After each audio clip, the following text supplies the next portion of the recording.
Coldplay, Speed of Sound. Steve, I know you like an insight to my musical taste. Always. But that's my favourite Coldplay track of all time. I just thought I'd just throw that in. Not a fan of clocks? No, I think I've overplayed Parachutes a little bit, and so that's my favourite one. Like it. I'm afraid to say I'm a bit of a Philistine when it comes to Coldplay. That sounds the same as all the other ones. I'm sorry to say. Oh, you'll have to meet these boys one day. Yeah, well, I'll tell them to their face. I don't care. A little bit rock and roll. I don't care. Well, I'm Ricky Gervais.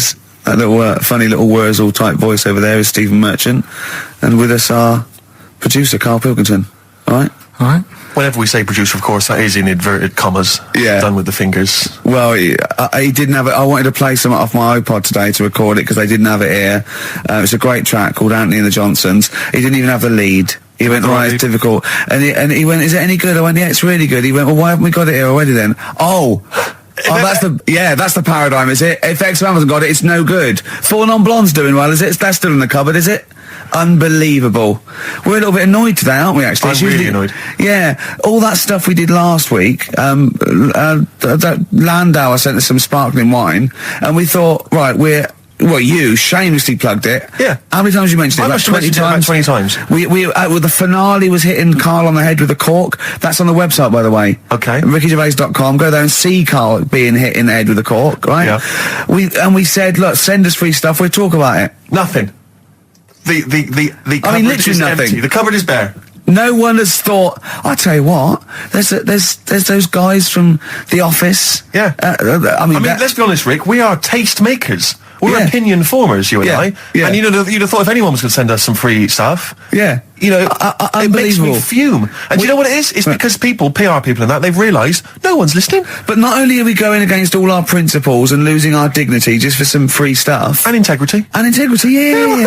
We're going against XFM policy because obviously they would have got thousands of pounds for Landauer to be mentioned last week. 20 times. No, it wouldn't. It's 40 quid. It's XFM, Rick. It's 40 quid. Yeah. For 40 quid for a 9-minute advert. Exactly. So advertise your quality stuff here. Yeah. Jeff's Garage. Cheaper than some other garages. Actually, if there we is played an advert once for a tattoo parlour? Yeah. Do you remember that? I'm sure we played an advert for a tattoo parlour. What tattoo parlour can afford to advertise on a radio station? Unless it's a tin pot one like this. Oh, God. Oh, got some good music today, though, Steve. Oh, really? I hope so. I'll be the judge of that. Go on. AC/DC. Oh. Have you got a bit of bare skin you need colouring in? Come along to Ron's Bike Shop and Tattoo Parlour. He'll write Mum on your hand and give your Harley a tune-up while you wait. I can't believe no one wants to advertise with us. And that only costs, what, 20 quid? Yeah. And they play that. I mean, I turned down millions of pounds to do adverts because I think it's beneath me. And I thought last week I'll give it a little bit back. I'll excite all these people who want to get it. Nothing. All I'm thinking is, Steve, either our cachet's gone down, no one wants us anymore, right? Which is impossible, surely. I would have thought so. Or we're on a tin pot station that no one listens to. Now, ding! Correct answer. Yeah. Unbelievable. I'm having to hold on the pop shield of this mic because it keeps falling off. It's embarrassing. It's awful. I mean, oh, God. Well, Karl, what are your thoughts? Why have you stuck it out here? Nothing better coming in, I thought. Well, I'll tell you why, because you're always on holiday. You don't do a lot. You get paid, well, doesn't he, really? He's a moany. He doesn't try and get on at all. He doesn't deal with people. He moans about everything. And, so he's... I'm alright. I've got my own little room and that. Yeah. Like a cage. It is like a cage, isn't it? And he can shut the door. If people walk past, he goes, shut the door. He doesn't want them looking in. He's like a miserable old chimp. We noticed today how much he's simian, isn't he? He's very strange, actually. We maybe should try and get a picture on the website because Karl's arms are particularly chimp-like. It's very, very strange. Because he's got that he's got long downy hair. It's and not the like long extended knuckles. Yeah, and his totally round face that sort of the chin goes back and the dome of his cranium. I think think, quite seriously, I know we sort of share about 98.5% of our genetic material with bonobos and chimpanzees, but I think he's got a little bit more. Yeah. I honestly think he's a little bit of a throwback. Just his line, they just kept to this sort of really the ugliest one in the cave and the tree, and he really didn't come out of it. I'm not saying you are, I don't think you are. Yeah, you're chimp-like. No, it does annoy me. My hair annoys me on my body and that. Because I've got like hair on my little toes and that. Have you? And on the legs. Would you see your little toes? Can you pick things up with them? No, that's right. Okay. Well, that's the finale of this week's show. We're going to see if he can play a record and put the fader up from a tyre while swinging in a tyre, just using his hairy toes. Yeah, I've sort of got hair all the way, but then it just runs out where it should be. On the top of your head. Sure. Yeah. And is this part of the reason why you're always uncomfortable about being nude or around naked people? Is that partly the reason, do you think, because you look so grotesque? Well, when I'm on holiday, I don't really like wandering about without a top on unless, like, it's a quiet beach or whatever. Sure. So what would you normally wear? Need. I just have like a nice sort of light, summery, sort of linen shirt, maybe, just a few top buttons open. Yeah. But I don't like, the naked body isn't that nice anyway, is it? You know what I mean? Whatever it is, if you're a cat and you're shaved, you don't look that nice. Do you know what I mean? But with I think you'll find a cat is naked even with its fur on. Cats don't wear clothes. No, but what I mean is a bald cat isn't that good. You know, it does me head in that I'm bald. I'm not, I wish if I could have hair, it would be nice, but that's life. Would you prefer animals to wear clothes like Mickey Mouse does? Or Goofy? You know that I don't like nudist and all that. We've done it. But don't you think sometimes you could sort of like maybe fancify a little bit, like if there was such a thing as an ape salon, and there isn't, Carl. There isn't, right? Would you give a orangutan a trim, maybe sort of his hair? Because some of those look like they're going bald, but they've got a comb over, they don't should they? just have a shave. When it's like that. That's what I did. Just take it back. And the underarms as well. Yeah, they've really got a lot of underarm hair. Even the women ones. Really? Yeah. That's disgusting. I know. I don't know. I don't even know where they breed. I don't know how they laid some of those horrible old hairy ginger orangutans. Yeah, they are particularly grim, some of those. I know, yeah. The big ones. I know. Ginger ones. Yeah. They can't be happy, can they? What is that? Where did that happen, the ginger thing? Why do people give them, like, a hard time and that? Well, you just gave them a hard time then, so why did you do it? You were just buying in, were you, to people do sort of give... I don't understand why, but ginger people get quite a bit of stick, and I've never understood it. No, it's just, I don't know why. I don't know. Don't they? I don't know, it might be historical, it might have been because... I'm sure they don't everywhere in the world. I'm sure it's probably... No, they are. They're always... I've said to you about even, like, ginger cats are always fat, because they're sort of sick of it, probably. Wait. Ginger cats, what do you mean? When you see a ginger cat... They've been eating, like, because they're upset, fed up they've been bullied. You never see, like, a thin, happy ginger cat running about. It's always overweight and looking a bit fed up. It's just a good point, isn't it? I wouldn't say it's a good point, Carl. It's a point. So last week, the Chinese don't age well. Now, anything ginger, including cats, are sick of it. No, but I'm just saying... Are you ginger? Would you like to take issue with any of Carl's points? 83XFM is the text. You can text us. Maybe you've seen a thin ginger cat. I'm not having a go, though. That's what I'm saying. I'm just saying it's weird how people give him a hard time. And it's if I could have hair, I'd go for ginger hair rather than being bald. Really?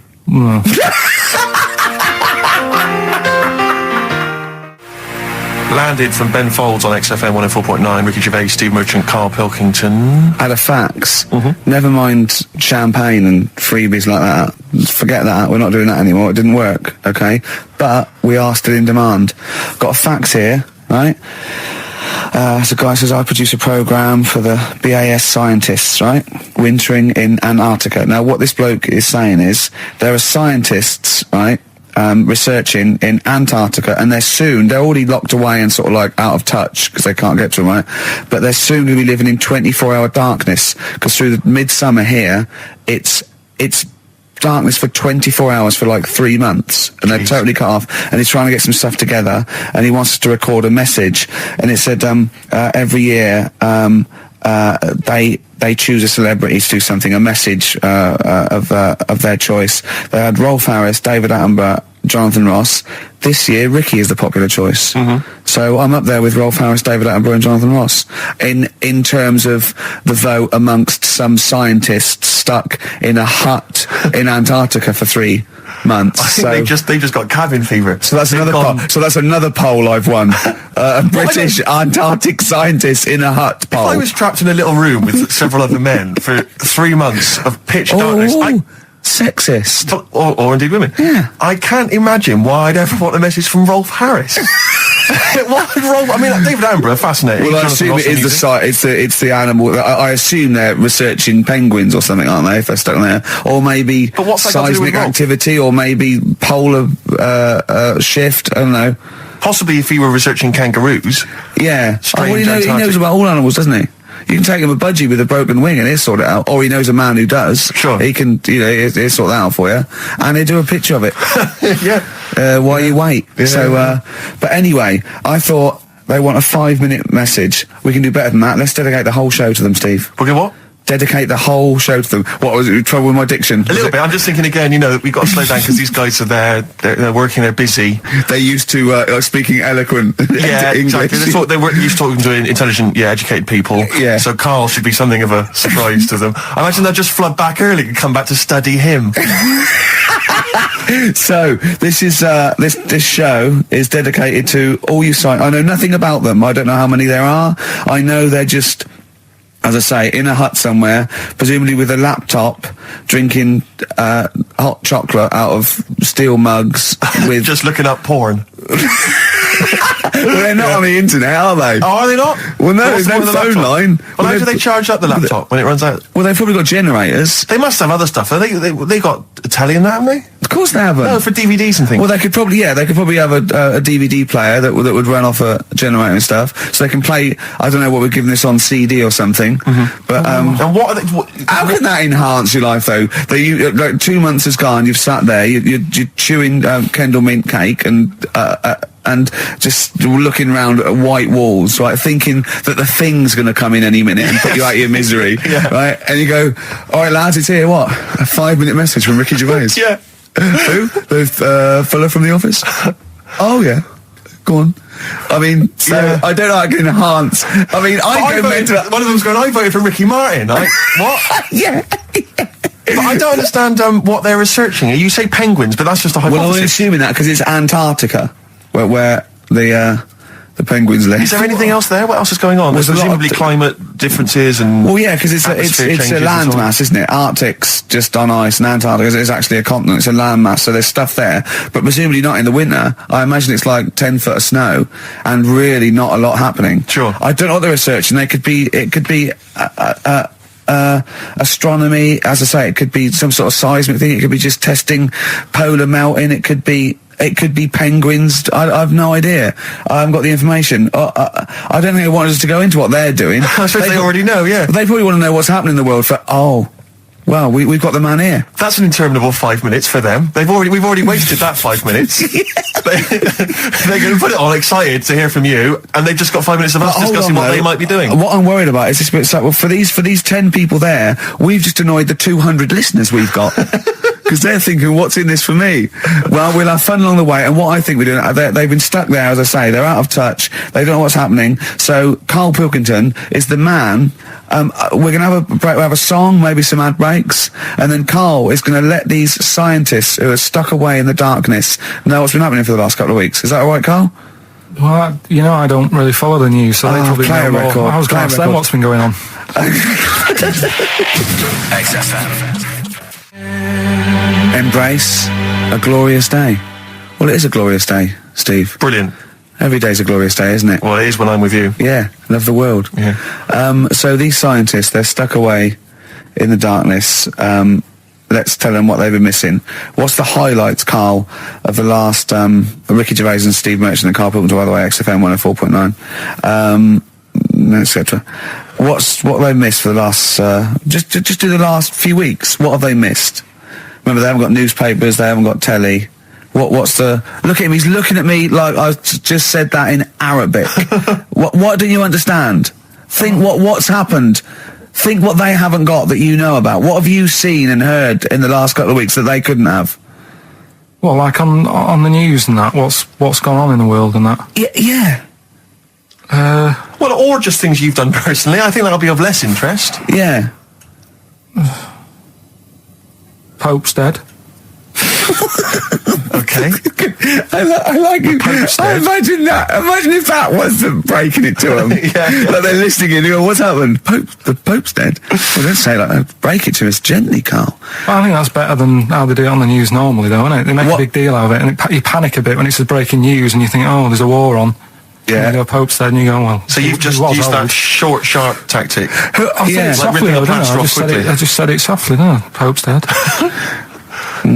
When you know all that coverage of the Pope with like those millions of people that had gathered in Rome and stuff. I was thinking about. You remember we talked about the Queen Mother, and they were queuing up to see the Pope. Yeah, lying in like state. 4 hours to And get once a again, glimpse. I couldn't help but feel if they popped him on some kind of like dessert trolley and just wheeled him past everyone else, they could have got that done in about 3/4 of an hour.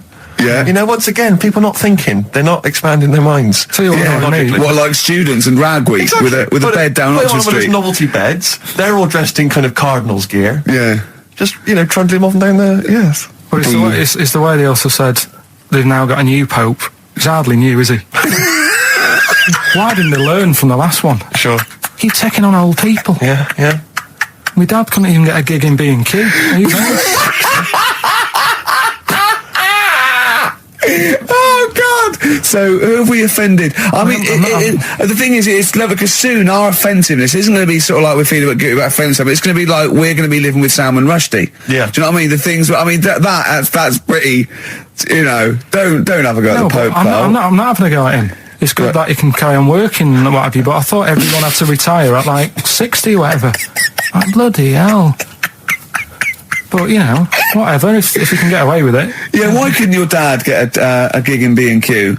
I mean, he goes there a lot, doesn't he? He goes there a lot. That's why, if you're just joining us for this one-off show because you're trapped in a bunker somewhere in the Antarctic, you should know this of Carl's dad. He's a thief. He steals things, and we've openly discussed this before. He steals this from other elderly ladies and elderly people. Perhaps He's not like Raffles, though. He doesn't go into their house. He's not a gentleman thief. No, don't people let's put this in context. He's not a villain, but sometimes when people leave groceries lying around in a public telephone box. No, what it was, where they live now, they've retired, right? They've moved.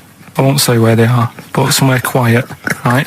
And it's so quiet. It's not a witness relocation protection scheme. But because there's only about 8 people live in this village, it's not worth like the like corner shop. There's only 8 people living in the village. It's quiet. The village of the damned.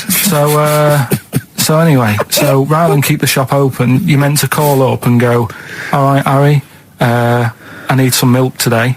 Right. And they stick it in a phone box outside in the shop, and my dad found that out.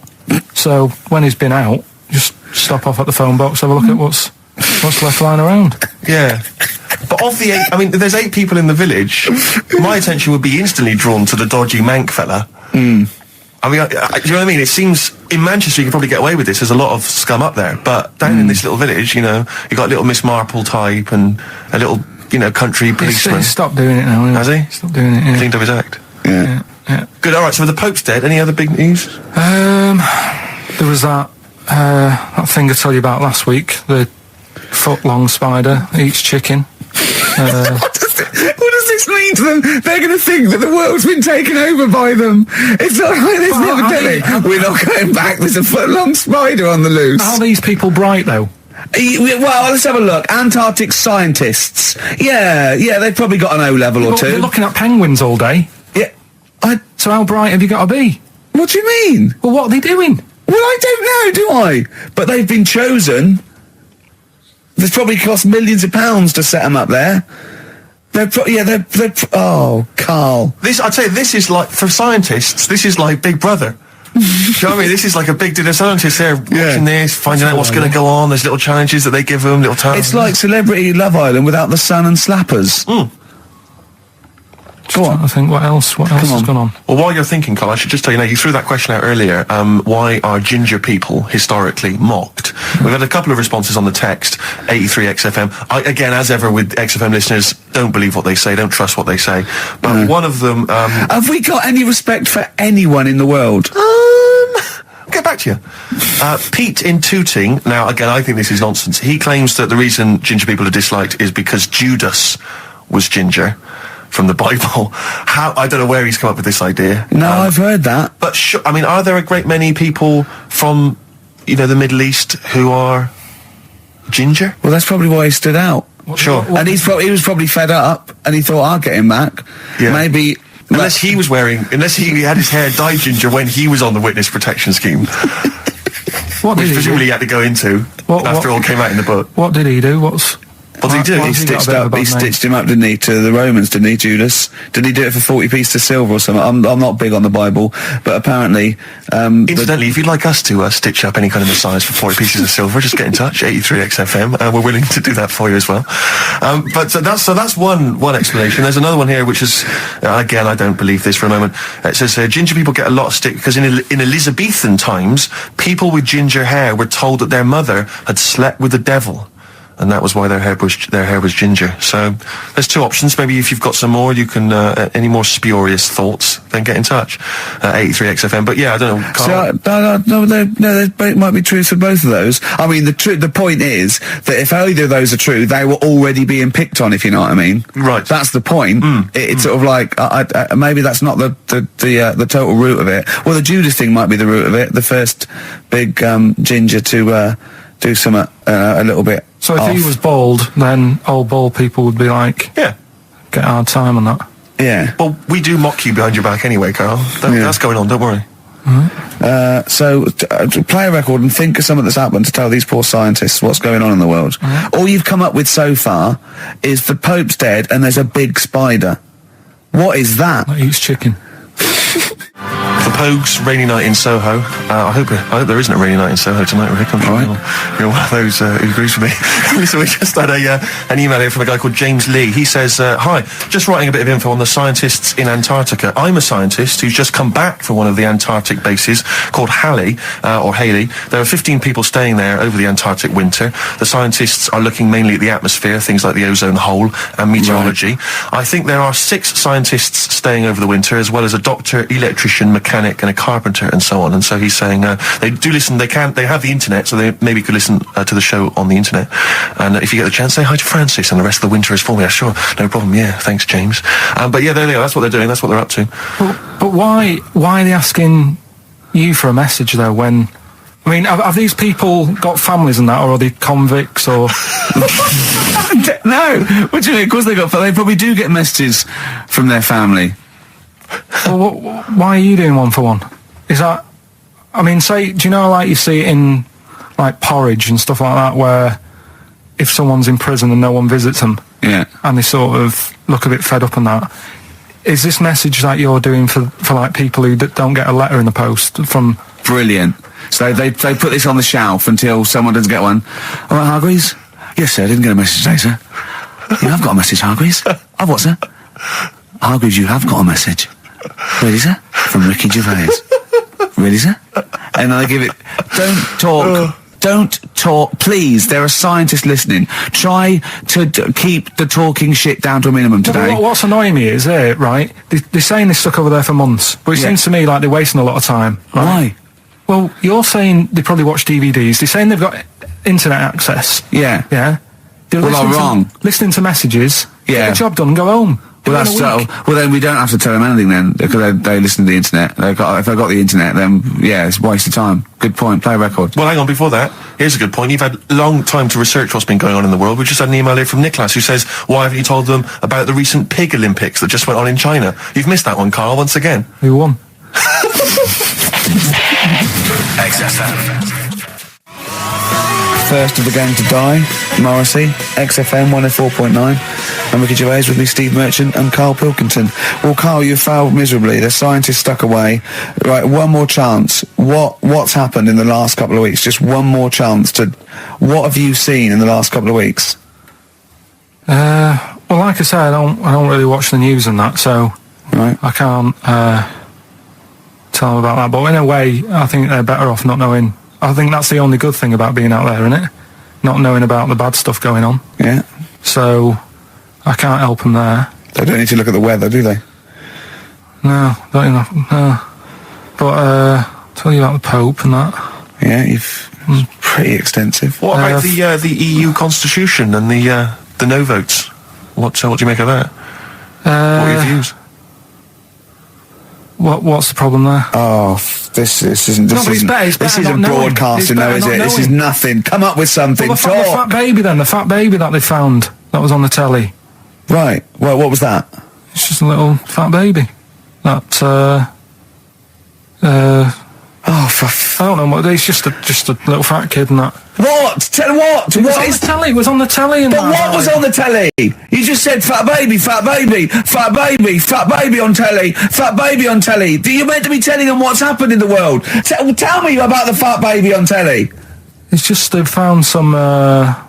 There's this illness called Momo, right? And they've just got this woman had a kid.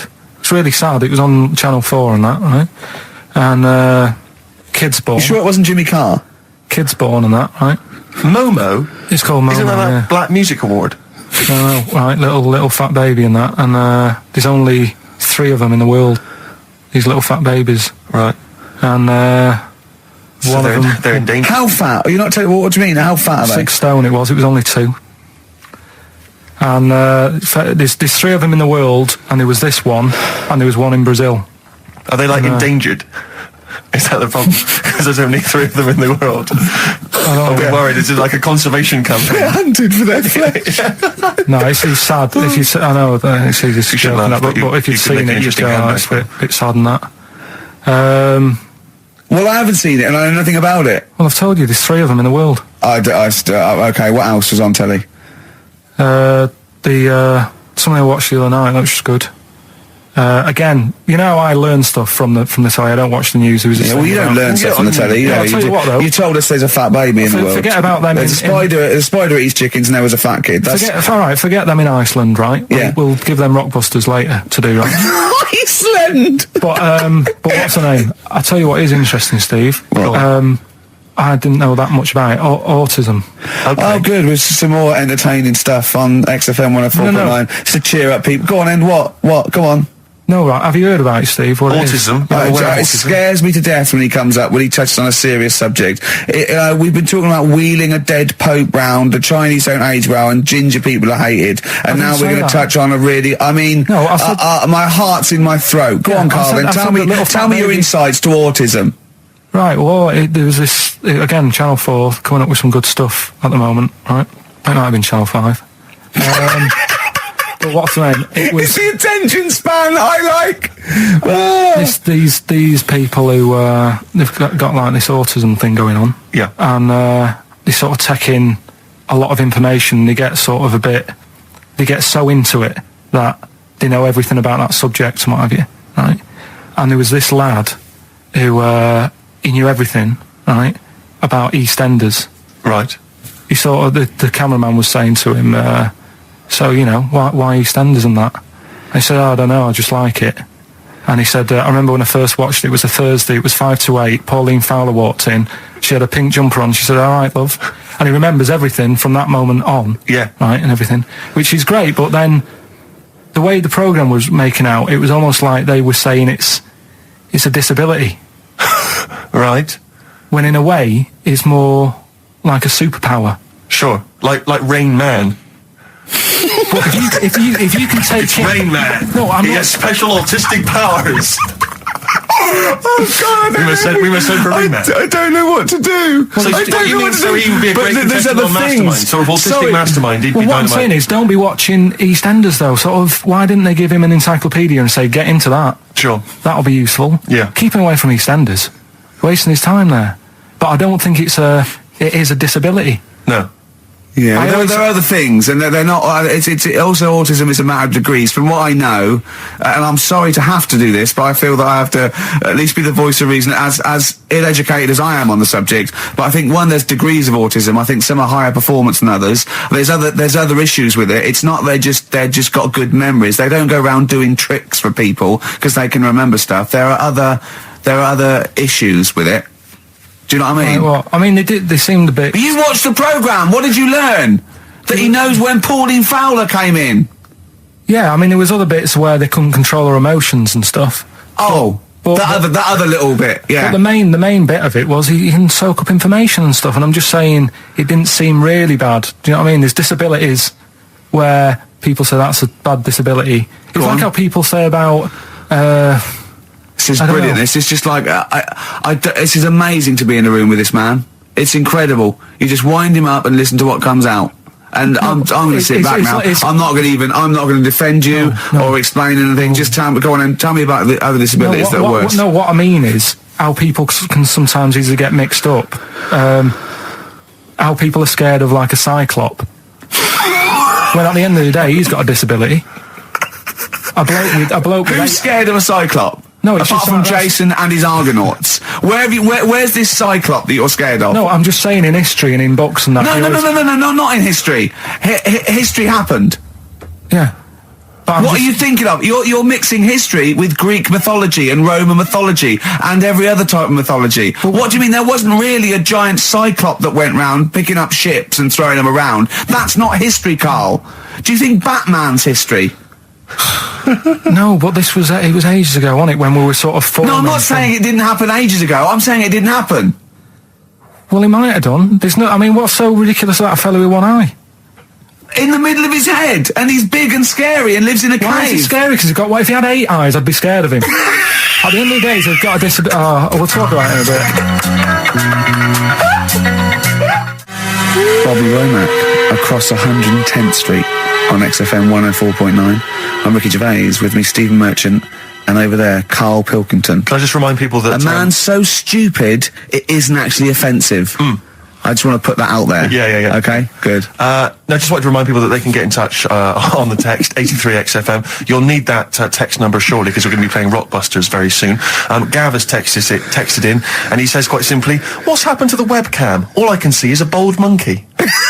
Well, you're absolutely right. We'll try and get that sorted out for you. But we're rockbustering now. Should we do it now? Should we do it now? Set it up now. Okay, great. Yeah. So you should just remind people, Rick, particularly if they're trapped in Antarctica for the next 3 months, what this game is. Well, this is Blockbusters, just totally ripped off, and the clues are bands and artists. Carl says they're cryptic clues. They're not cryptic clues. They're more like, what word am I thinking of? They're tenuous. Some of them don't work at all.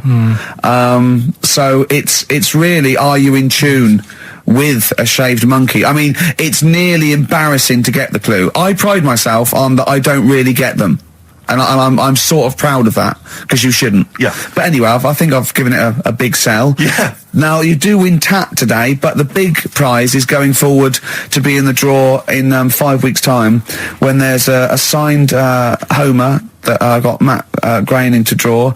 If you go to rickygervais.com, you can see him drawing it. It's an original. Well, if they want to see it, they can go to xfm.co.uk/Ricky, and it's actually... Just click on it, you can have a look at it. Oh, you can see all the pictures there, can't you? There's also a signed Nigel Tufnell poster, and us three as Flanimals. But there's a little actually video clip. I was on rickygervais.com. You can actually see Matt Groening drawing it. Well, So those prizes are the big prizes you can win in 5 weeks' time when you get to the grand final. In the meantime, it's the usual selection of mediocre gifts which will be given away. that we found in a drawer that people have sent us to give away. First up, we've got I think most people agree, the mediocre John Travolta film Ladder 49, which I think barely made it into cinemas over here.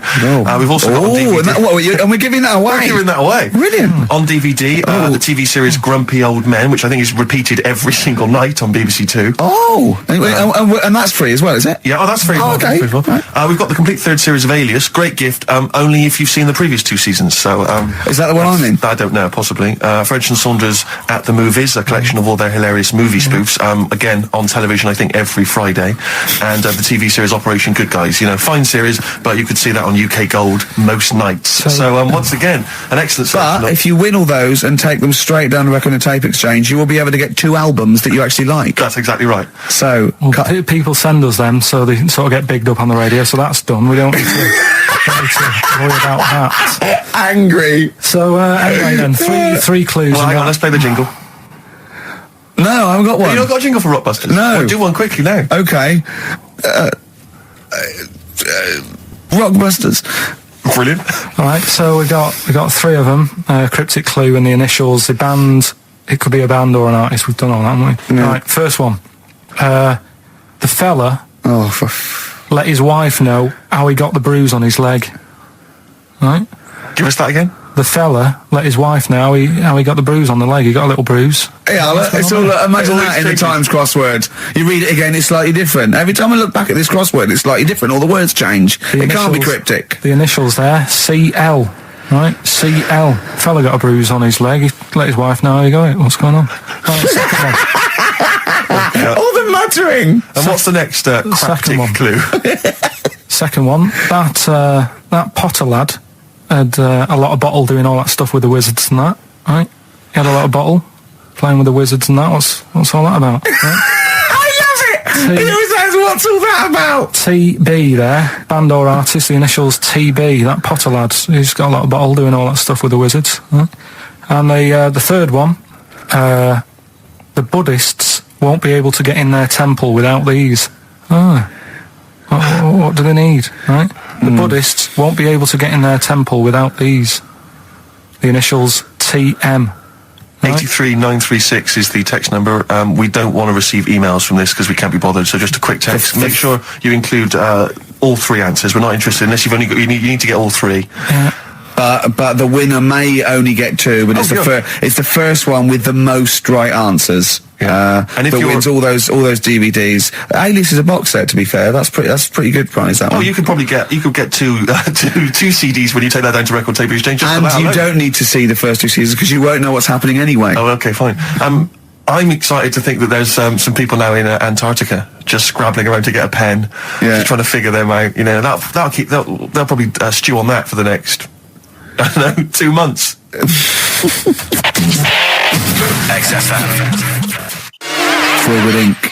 Gorillas on XFM 104.9 on Ricky Gervais with the Steve Merchant and Karl Pilkington. Karl, okay, we've got to sort this out. We didn't meet again this week, and this is a shoddy show. I thought we had a sort of framework for it, but do you know what I mean? No, I thought it'd be, Karl could sort of tell him what was going on. He doesn't know anything except watching telly, late night telly on strange channels. Like, he gets all his information about the news on Anna Nova, and I mean, I even tried to help because Monkey News last week was awful. It wasn't Monkey News. It wasn't Monkey News. It was I can't remember it. I've been away on holiday. Brilliant. Yeah, and the Monkey News stops. I phoned him up there was a front cover of the, I think it was the Telegraph one day this week, and it was an ironic story. It was a fluff piece, but it was a funny story. It was about a monkey in a zoo that had a ruck with its father because it's adolescent. It was like the equivalent of like 16 to 18, and it had a fight with its father, and it escaped. It ran away, and it was like, an interesting story. Yeah. I phoned Karl up and said, "This is a Monkey News. A monkey has escaped from its cage after an argument with its father." And he said, "What was the argument about?" I mean, he thinks like Homer Simpson. Yeah. What Amazing. was the argument about? Like, the zookeepers are going, oh no, he's brought up his untidy room again. The father, oh look, he's caught him smoking again. I mean, what do you mean, what was the argument about? They have fights. They have fights, and then it ran away. His dad wanted him to go to college, but he just wants to quit and get a job. Yeah, and he fancied a monkey in the other cage, and the father was saying, "She's not good enough for you." Yeah. Oh, So what we've got was some it Monkey about? News today? Yeah, I got a little bit of Monkey You got a little bit of Monkey News, right? You've redeemed yourself then this week. We've got some stuff there and that. What else has been going on? You were, what are we going to talk about now? Sort of head's gone now. Your head's We've got gone. Monkey News. Yeah. And, Why is your brain? Why is it? It seems like since we've come back on air, you have become dimmer. I mean, it is extraordinary. It's like BSC has kicked in. Or and did you we really just are. forget? We just forgot. Maybe what- it's been a long time. We've forgotten just how stupid he is. Yeah. Because it's proper. Do you mean it's the silences? You know, Yeah. he forgets we're on the radio. There's just I know, dead air. it's unbelievable, and it's our name on I this. know. They put up but as I said before, he is no offence, he's not a bright lad or educated or anything like that. Yeah, but some things he says does border on the retarded. Oh, yeah, I I get- don't- I don't- I've been trying to take in too much information though. That's the problem recently. Well, I said to you last week, I've been like reading more books and what have you, and trying to take in too much. But the problem is, like even watching telly and that now, Suzanne said to me, stop doing that. Stop watching telly late at night and going to bed because it's making your brain too active. And I'm sort of Heaven forbid. and I'm trying to get to sleep and I can't, and then when I wake up, she had a go at me the other day, right? Because it was a night after watching The Fat Baby, right? woke up in the morning, and she had a go at me because as soon as I woke up, I said it was something like, "How can you freeze time?"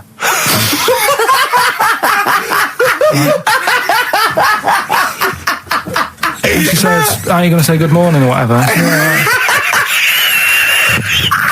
I'm gonna burst! Just imagine it, right? It's like the sun comes up through the window. Oh, she's right. Carl's like that, his little head. His eyes open, he goes, One of those floppy night hats. "How can you freeze time?"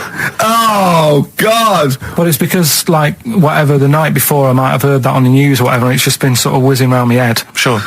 And, you know, it was a big debate. I think have they found a way of doing it or something? What are you talking about? They've done something about freezing time and all that. See, this isn't information. This is nothing. That is nothing, that. They've done something about freezing time. Imagine Jeremy Paxman coming on, going, "Well, the issues tonight said something about freezing time." It's think before you talk. No, but I don't worry about how to do it. I just think about what affects that Oh, one. they haven't asked you to get involved? Well, this is what I'm saying, though. You can't explain it. It's a tough thing, isn't it? But what's the point in me worrying It's not about a question. Do you know what he said to me the other day? This is unbelievable. This is one of the most stupid, incredible things I've ever heard.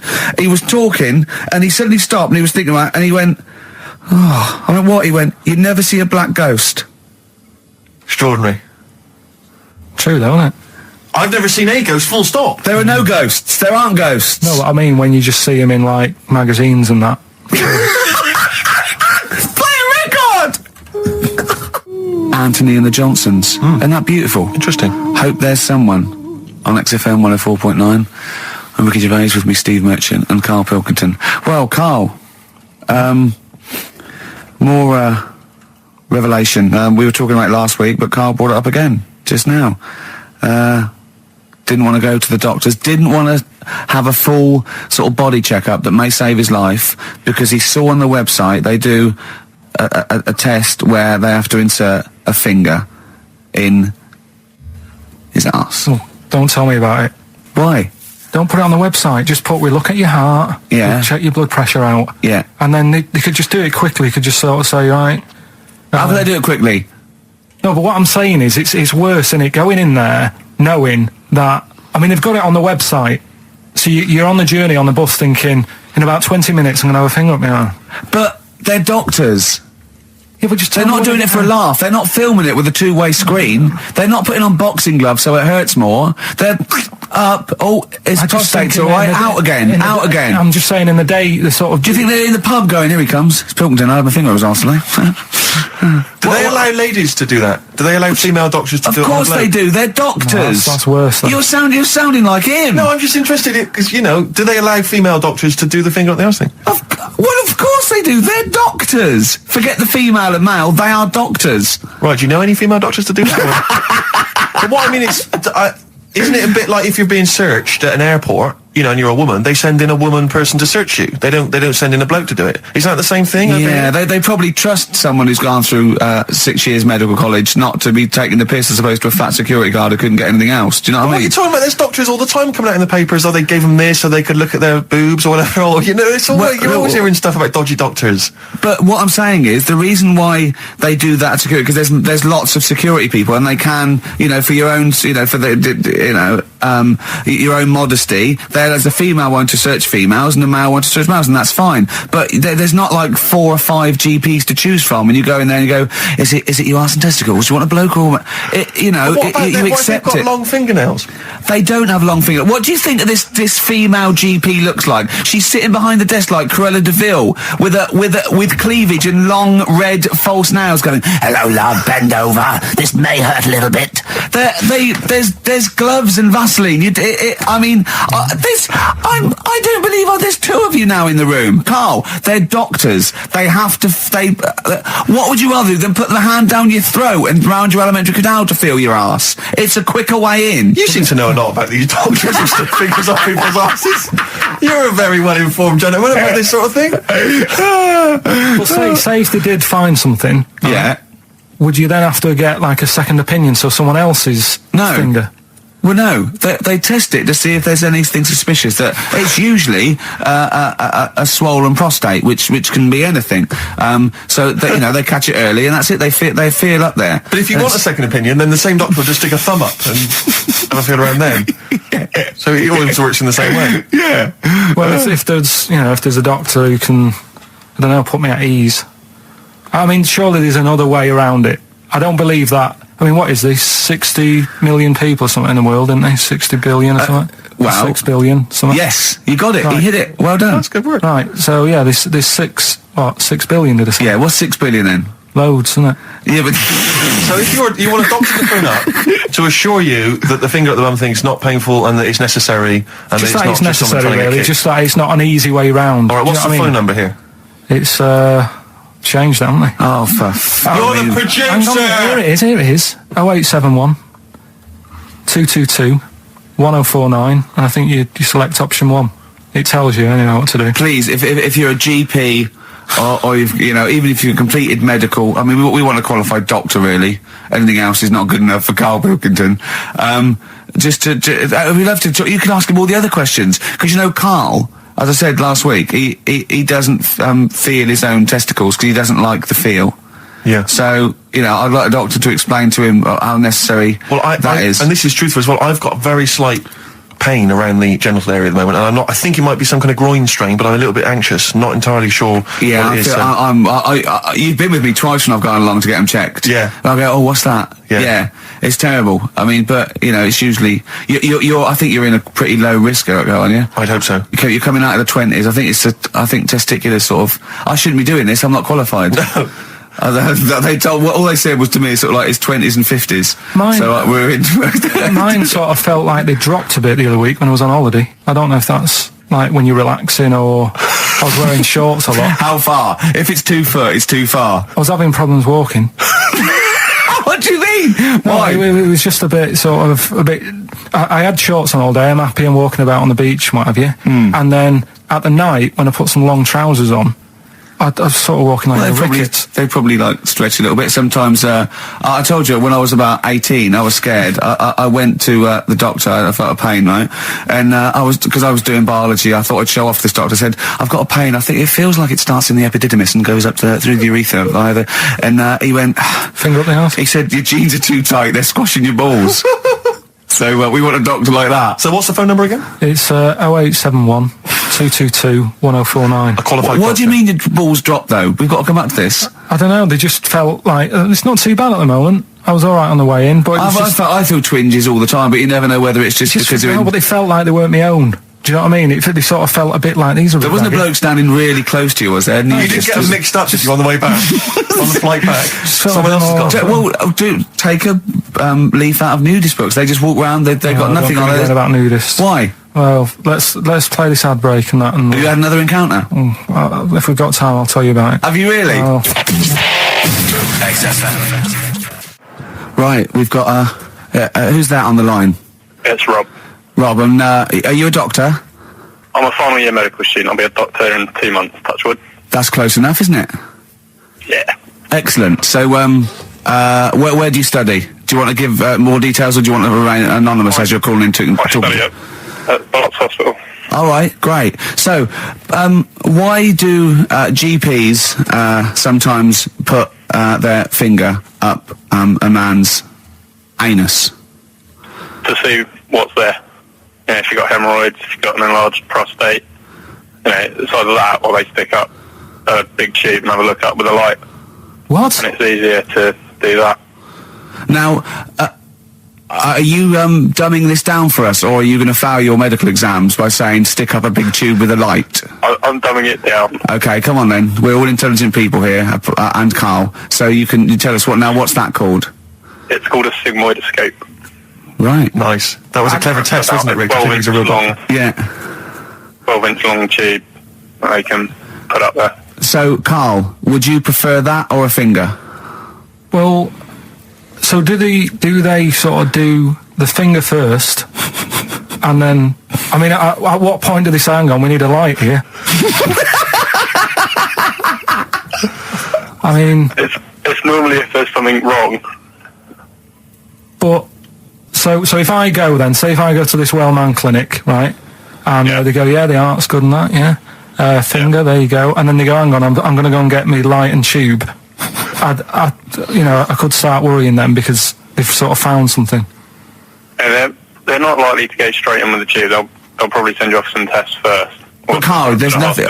But you go to these places to put your mind at rest and to know where you are with your health. I mean, it's not that you go along. That's what most people worry about. They think that because I'll go along and they'll find something. Well, one, that's illogical. It doesn't heighten the fact they find something because you go along. And two, if they do find something, it's a good job you went along. I mean, I'm a hypocrite because I don't go to the doctor, but I've had that Karl, done. You should be concerned if when they shine the little light in your ear, it comes out the other side of your ear. No, the other ear comes right out the other side. That's when you should be worried. But Rob, right, you said then, if they find something, they send me off for some tests. Why can't I just have the test without that and cut out the middleman?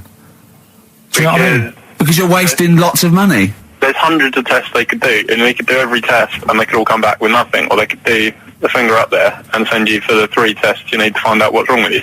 But in this day and age, with all the technology and that, and like brainy doctors and all that, the only way to find out is sticking a finger up there. What are you worried about, Karl? Is it fundamentally that this doctor who's has done 6 years medical training, is it embarrassing to have a man's finger up your ass? I just don't understand how you can get round to that without... But what don't you like? Is it fundamentally you don't like anything up your ass, or is it the fact that it's a man's finger up there? I don't like going to the doctors. It makes me nervous, because I think if anyone searches you long enough, they're going to find a fault with you, right?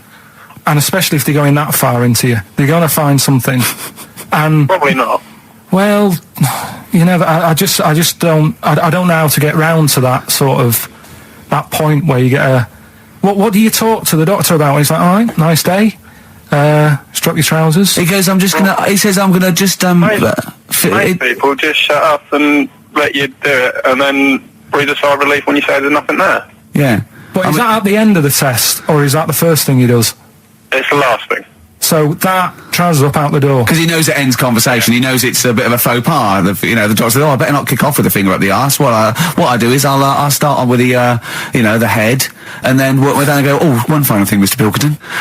So Rob... He drops his keys and he goes, pick them up. And as you bend over... Will you be doing this, Rob? Is this what you're, like, open to do?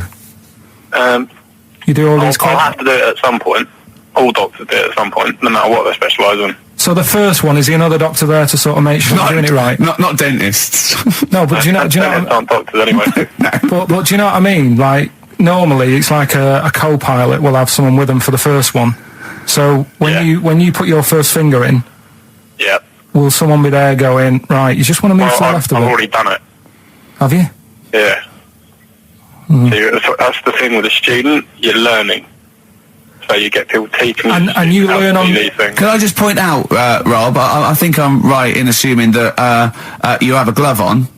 Yep. And there's lubrication. Yep. And it doesn't hurt. No.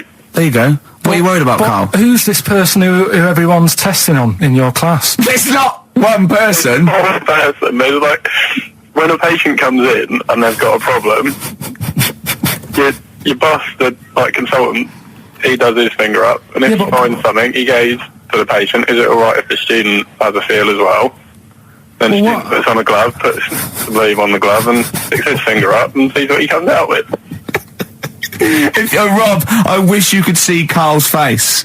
I mean, his face when you said, and he says, can this fella have a go as well? He looked horrified. That he thought it was a free-for-all, like there's a queue of people trying on gloves and going, let's have a go. That looks good up there. What have you found?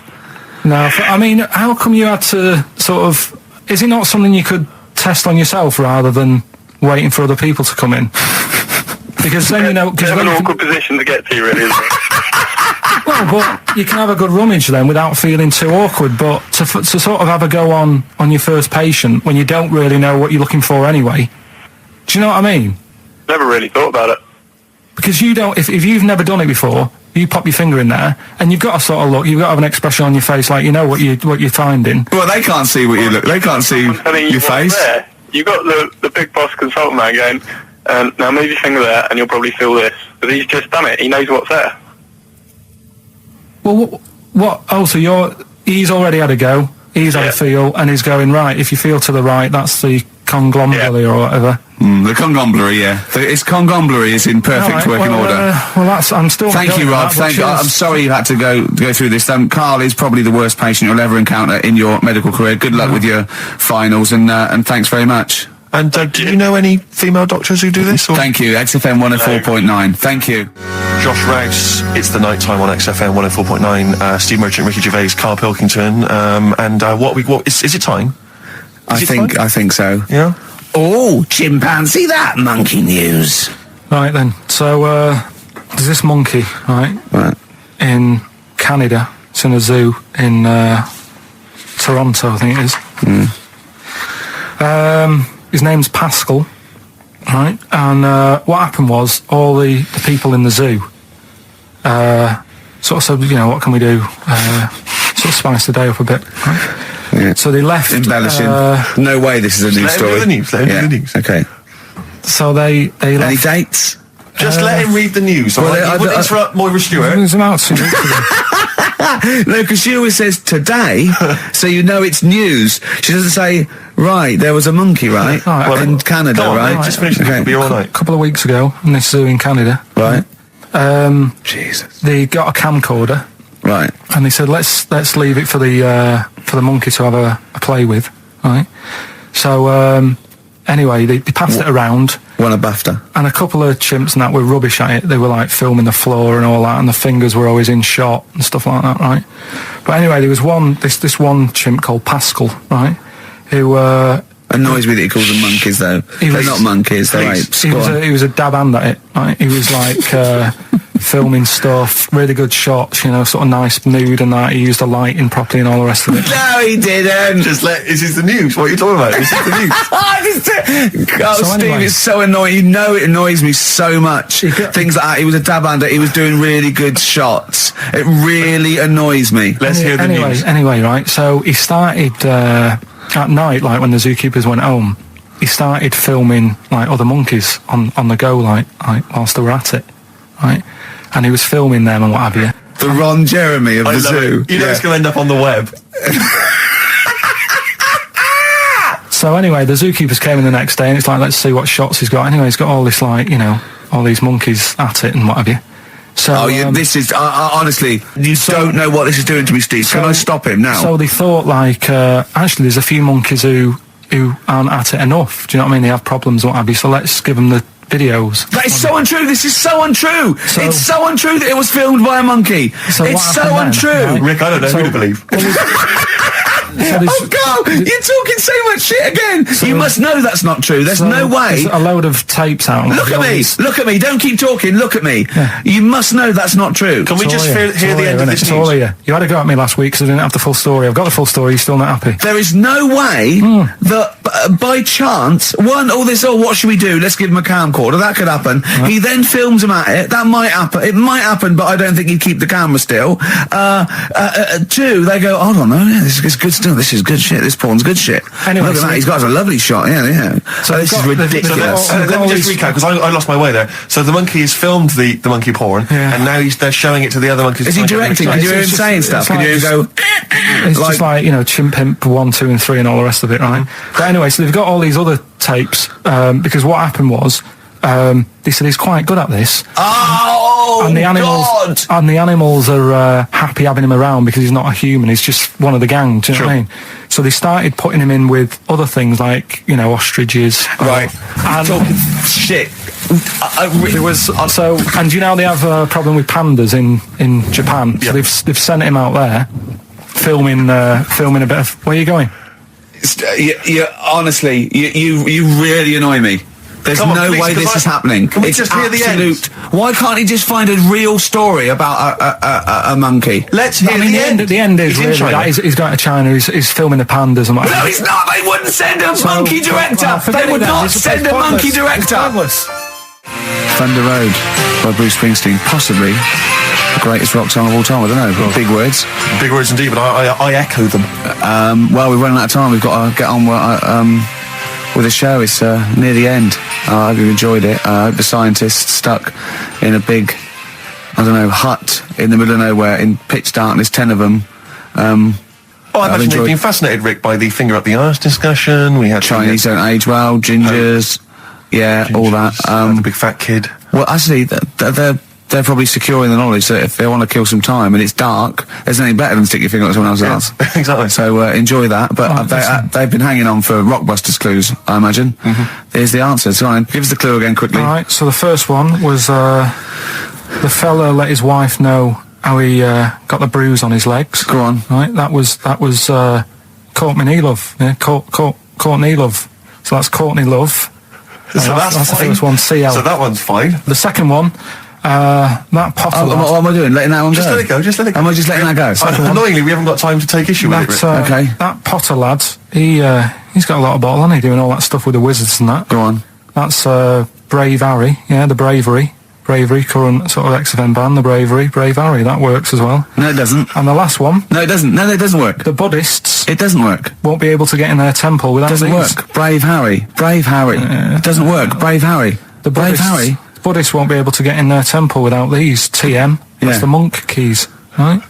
So who got all them? The monk keys? Who got all them? Right? Which band are called the monk keys? The monkeys. Oh, the monkeys. Yeah, the monkeys. Right. So who's the winner this week? The winner this week is Gina. Well, we're letting that go, yeah? Gina got them all right. I think her text said she was from Horrorstead. I don't know, I've never heard of that place, but I assume that's right. But Gina, you win that selection. I can't believe she got them. I cannot believe she got them. But she goes, wins those and also goes into the prize draw. We'll have 6 people competing for that original Matt Groening thing. If you go to rickygervais.com, you can see Matt actually doing that. We've got a signed Nigel Tufnell and original drawing of us as Flanimals. If you want to see xfm.co.uk/Ricky, if they want to have a look at the picture. And well, that's it. It's 3 o'clock. I'm Ricky Gervais with me, Steve Merchant and Karl Pilkington. More drivel next time. A shaven monkey. Right. Black Rebel Motorcycle Club, spread your love. It's time to give Karl... You're actually nervous, aren't you? I'm a little bit nervous. Just to recap, Karl is 30 this year. He never went to get his results of his GCSEs. So myself and Steve took it upon ourselves to phone his school, track them down, and we actually got your results. What did you think you took? Did English. Right. Maths. Yeah. Art. Right. And I think I did physics. Okay. Well, you didn't do any of them. Eh? You didn't do any of them. You didn't register. You registered for one exam and took one exam and got results for one exam. So I don't know what you thought you were turning up to, or you weren't registered, or you didn't. You're familiar with the notion of registering for an exam. You have to kind of officially register in order to be eligible. What do you mean, register? I turned up for a couple. Yeah, you can't just show up. You have to register for them. You have to pay this because it costs the school money, so they have had to have paid for you if they thought you were going to pass. You can't just turn up on the day and ask for some paper at the front. I never got a letter telling me that. Well, that's because you were never at school. But you did somehow register or registered for one exam. You registered for history. It's a topic that you've always been interested in. I was saying to Ricky before, World War II, I loved it. Not the actual event. No, the study of it. all the stuff like, about the Anderson shelters and stuff like that. Yep. And the bombs and that. And then when I took it, it had nothing to do with that. It was more about the Tudors. So the Second World War didn't come up? You mean there were no questions about the Anderson shelters? Nothing. That's devastating. So what are you expecting the result to be? Is that seriously? Is that it? Yeah, it's the only one you took and registered. As far as the school is concerned, or certainly in it's the only one that terms of what they told counts. us. It's the only result. It's the only one that counts. Yeah, you've got... I don't... Did you register for yours? Yeah. Yes. I've got certificates and everything. So what... Do you do that before the exam? Do you have to go somewhere and sign something, or...? Yeah, you don't check your results and then decide if you want to register. It's not like Millionaire, when you look at the question and go, I think I'll take the money. Yeah. You go... No. But anyway, you must have registered for one, or maybe your teacher put you in for Well, I didn't do it. They must have been confident. They must have been confident. They must have thought your best bet was history. Right, so... What did they get? You got an E. Which I think, technically, is a pass. E? It's a bad pass, but there's F, and there's You're not going to be doing a PhD. you can get an F, right, which is fail, and then a U, which is ungraded. Now, I don't know why the U exists, because F means you failed. You is like them going, you not only failed, but you wasted my time. So we're annoyed that you took this exam. So you thought they'd register me to get an E? Well, they didn't. I think they were hoping. It was rather like you with the lottery. They were hoping for something better than You nothing. see, I assume that the man who registered for that thought he can scrape an E if Anderson shout was come up. Yeah. Well, that's it. You've got. Now, what I'd like to do, Carl, is I've started your re-education. You've read a book on Rasputin. I'll be asking you a few questions about that later. I've got another book for you to read next week. Next week, I'm not in the mood. What? Not in the mood. Oh, come on.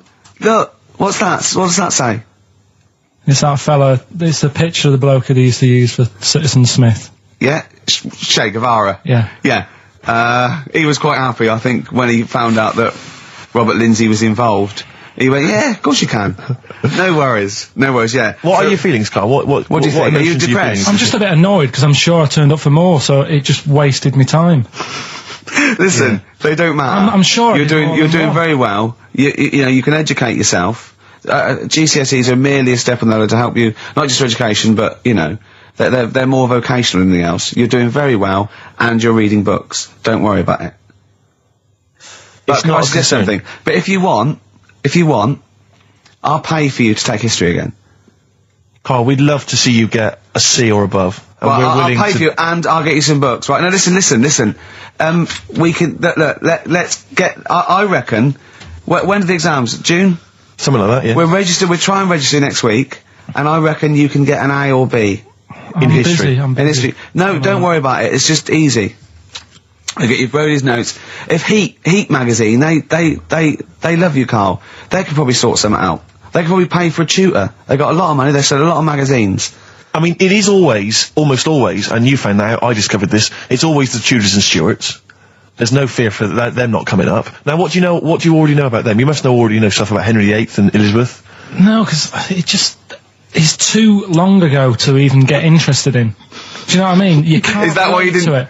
Okay. The Anderson thing, it was like, God, you know, I bet my mum and dad were in an Anderson shelter. You know, this is interesting. What, when they... Oh, my granddad would have, like, had something to do with this. But the Tudors, it's like, I don't know even if I had a family back then. Play record! As you know, I lent Carl, part of his education is historical education, I lent Carl Gladiator, the movie, on DVD, which he watched on his PlayStation 2, and Rasputin. Do you know last week when you gave me this, did you know my result for history? No. That's weird, isn't it? Yep. Now, right, okay, it's the film review. Carl, you just tell it from the heart, tell us what you thought about the film, what you thought the... Can I just ask, is this the first time you'd seen Gladiator? You'd never seen it before? No. Okay. And what were your thoughts? Okay. The film review. Gladiator. It's alright. Nothing great. It's like an old, sort of an old version of Rocky done in the olden days, really. Right. A bloke fighting other people. Sure. How sort of well known is the story? Do you reckon people know the basics? Well, just very quickly, just do the plot. Quickly. There's a guy called Max. Maximus, yeah. Yeah. There's Caesar, and there's Caesar's kid, and Max goes to war, sort of wins it, comes back. Caesar says, you're good at what you do. I wish my son was as good as you. So I want you to be in charge when I die. His kid finds out, a bit annoyed about it, kills his dad, because he don't want anyone to hear that he said that he wants him to be in charge. Yeah. So his kid gets in charge and thinks, I'll show you. You're not going to be king, I am. You're going to be a slave or something. And then, next thing you see is... Sorry, can I just stop there? My only thought is the film's 3 hours long, so maybe we shouldn't go through the whole plot, right? We've done the first 10 minutes, but Yeah. go on. So, yeah, he's a slave and then... Yeah, but then, that was an interesting bit that I thought, right? I mean, I was watching this with a girlfriend, she was already annoyed because she wanted to watch Friends on E4. Okay. Yeah. It was a good episode as well this week. Was it? Yeah. Don't tell her that. Okay. Right, so she was annoyed and she said, come on then, put it on. And I got it wrong straight away because it says on the back 149, so I thought that was an hour and 49 minutes. It turned out it was 149 No, I thought it was 1 hour 49. Yeah. But it was 149 minutes. Sure. So it overran anyway. By 40 minutes. Yeah. So anyway, the interesting bit was where he was going across a desert on a horse. And I think to show you how long he'd been going across the desert on his horse, he's showing you a shot of the horse's knees and they were bleeding. And I just wondered whether that's what horses do if they run for a long time. Do you know? I don't. Good. Right, so anyway, so he goes on, he keeps going on like this. He's a slave, and then he has a fight at the end with the Caesar's kid, and he kills him. And that's how it ended. Okay, good. What did you think of it? Just generally, what bits... What do you think was wrong with it? Right, well, I've read up on it, and there's already a fact that is wrong. Right.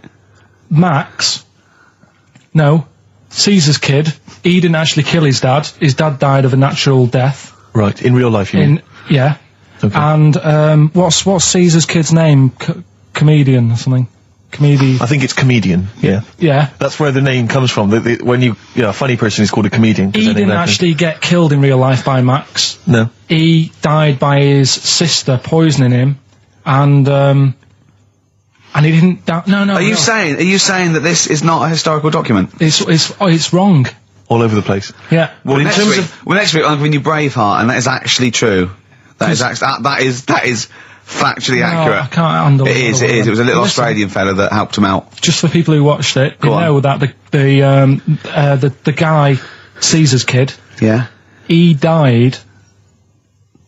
His sister tried to poison him. That didn't work. Apparently, he was a gay fella, and his boyfriend, who was a wrestler, strangled him.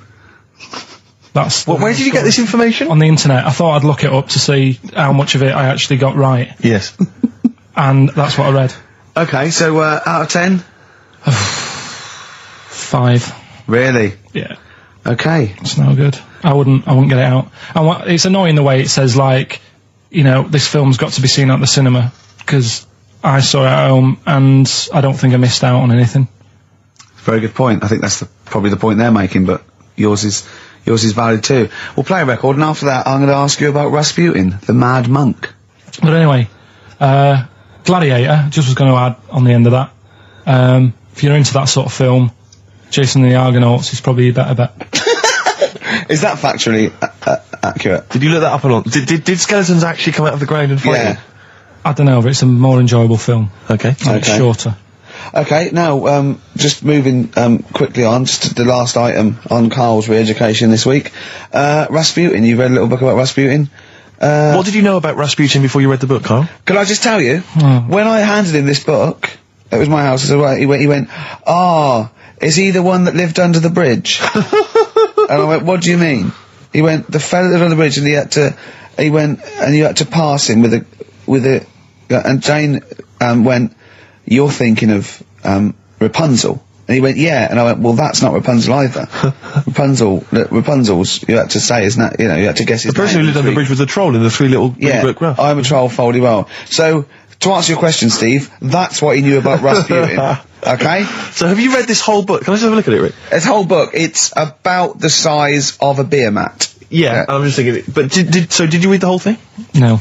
You didn't Well, you manage to read didn't the whole even thing? do that. Well, again, some of the names in there are so long and foreign sounding that I just thought, I can't remember all these.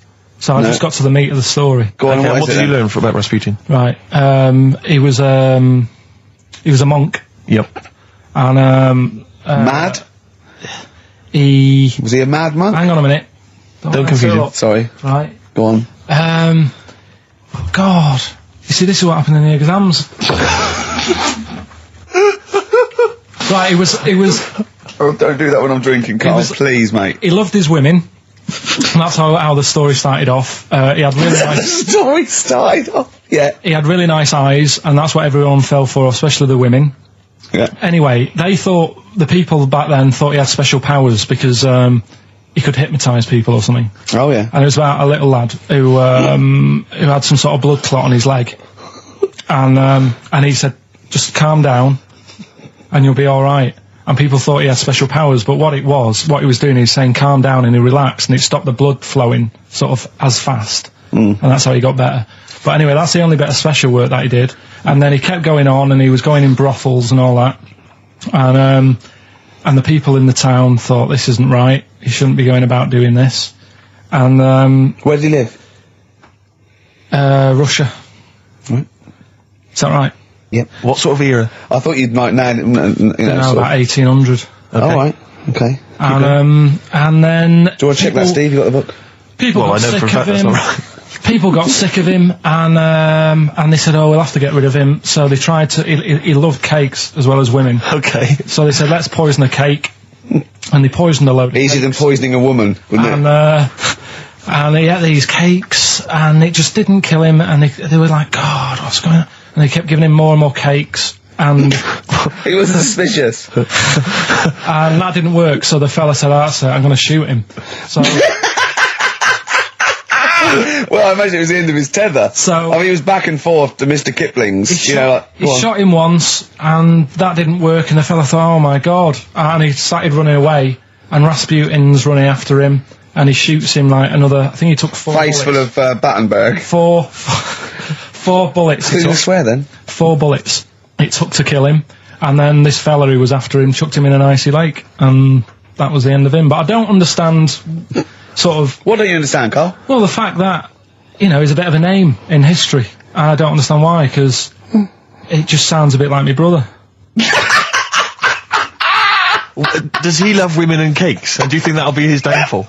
Right, I want you to study. Right, if you want to do, that's the first introduction. Right, if you want to do some extracurricular, What would that get me? There's a song by Boney M that lays it out. Suzanne told me about that, saying about Russia's Greatest Love Machine. Yeah. But it didn't say anything about cakes. No, I think if you get the 12-inch mix, no, but explain what they it's say for. according to Boney M, and I don't know who's correct, the bloke wrote that or M. They put some poison into his wine. Now I don't know if M have done their research or whether they did shoot him until he was dead. According to them, he was the greatest love machine in Russia. I don't think it says that in the book, but M might know more than that fella. So what's your final verdict on Rasputin? Just a normal bloke who didn't have that much luck, really.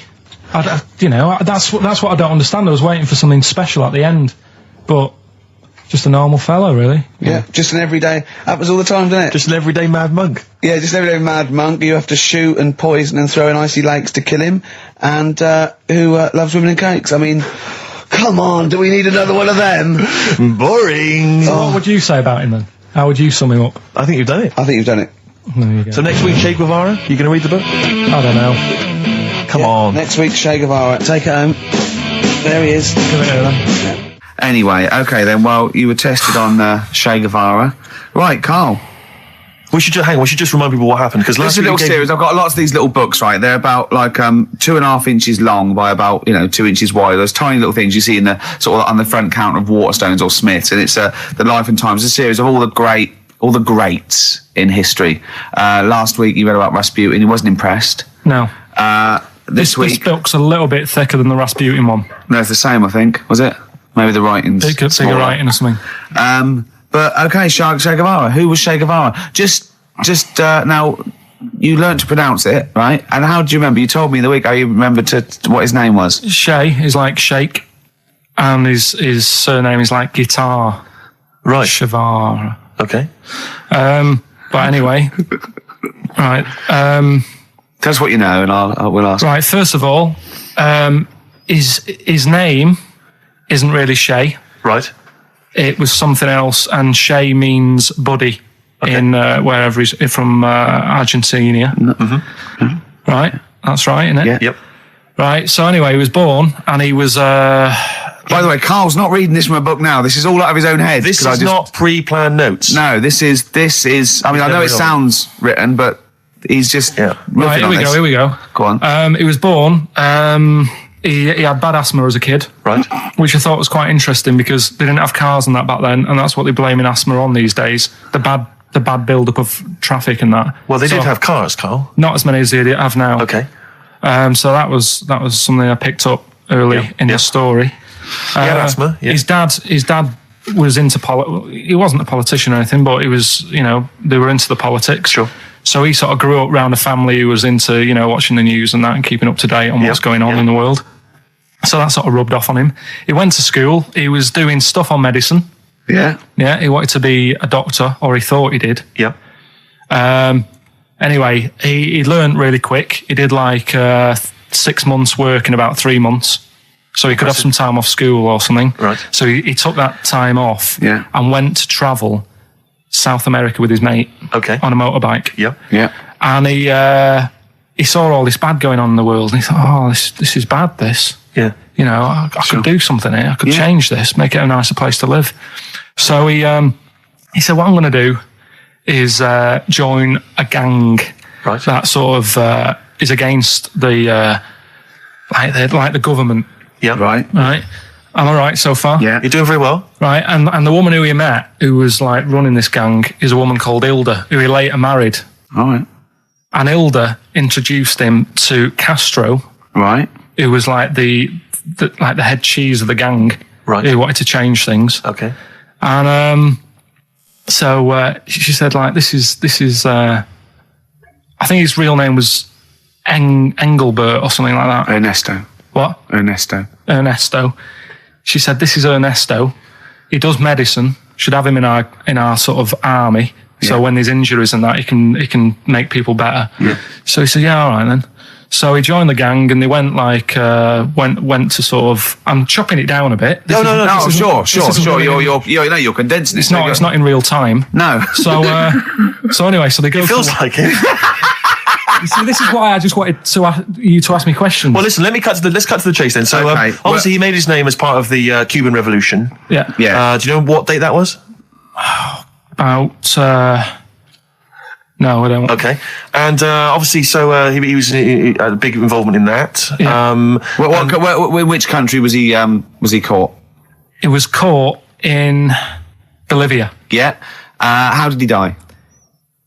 They executed him. Yeah.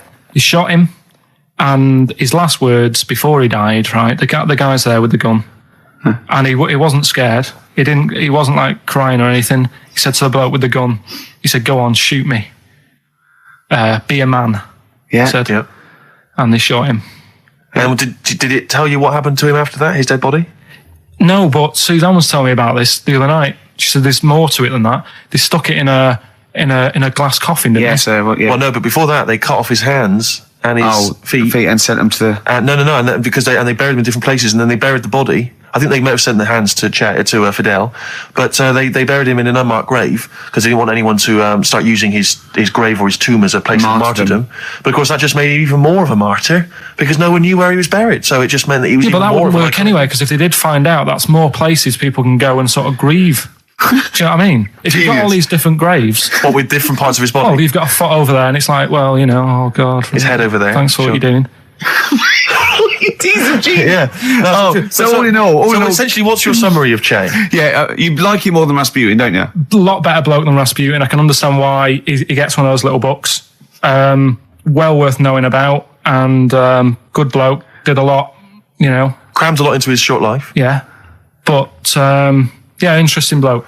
But just on the subject of Che Guevara, Steve called me up in the week because he was going through the duty log. We love the complaints on the BBC duty log, and someone had written in because one of the Blue Peter presenters was wearing a Che Guevara T-shirt, and what did the bloke say? Yeah, this is a series of people can phone in and write and complain to the BBC about different things. Why would you complain about wearing something? Well, this was the thing is you can phone in about the best. I mean, there's been some amazing complaints. Oh, there's some great ones. The best one, my favourite one that wasn't a complaint but was actually just someone had to phone in was what an excellent edition of Kilroy this morning. Yeah, but there's lots of that. There's things like Esther was superb. Woman called one. Woman called. There was a brilliant one I remember once, which was Robbie Williams was wearing a Nike T-shirt on Top of the Pops last night. Product placement on the BBC. It's just all things like that. Yeah. But anyway, this was one phone call. There was a presenter on Blue Peter. She was wearing a T-shirt with Che Guevara's face on it. Right. And someone had written in and said, or someone had phoned in and said, very worried to see a presenter wearing Che Guevara's face on a T-shirt. Are you trying to turn my children into communist revolutionaries? Yeah. Imagine that. Imagine who's thinking that. Who's bothering to phone up with that information, Carl? Yeah. Who knows what they're going to say about this show? Yeah. I mean, you've been championing the work of communist revolution. Luckily, no one listening to this show can either write or operate a phone. So I think we're pretty safe. So thumbs up for Che Guevara. Yeah. Well done to Karl there. Yeah, no, I thought it was I did brilliant. all right, didn't I? But the thing Yeah, is, that- Karl, that- you keep saying to us you don't understand why history's interesting, and yet you're clearly interested by that. You remembered that Karl, information. I've got another. I've got a few in the series. Can I give you next week's homework? Go on. There you go. Oh, Read it out.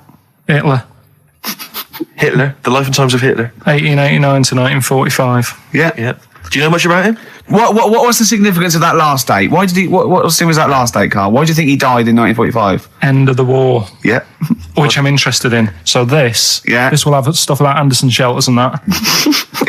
It might not be covered in the Hitler biography, the Anderson Shelter, but Just check if there's a special Anderson chapter. Anderson Shelter chapter. Well, I'll look forward to this.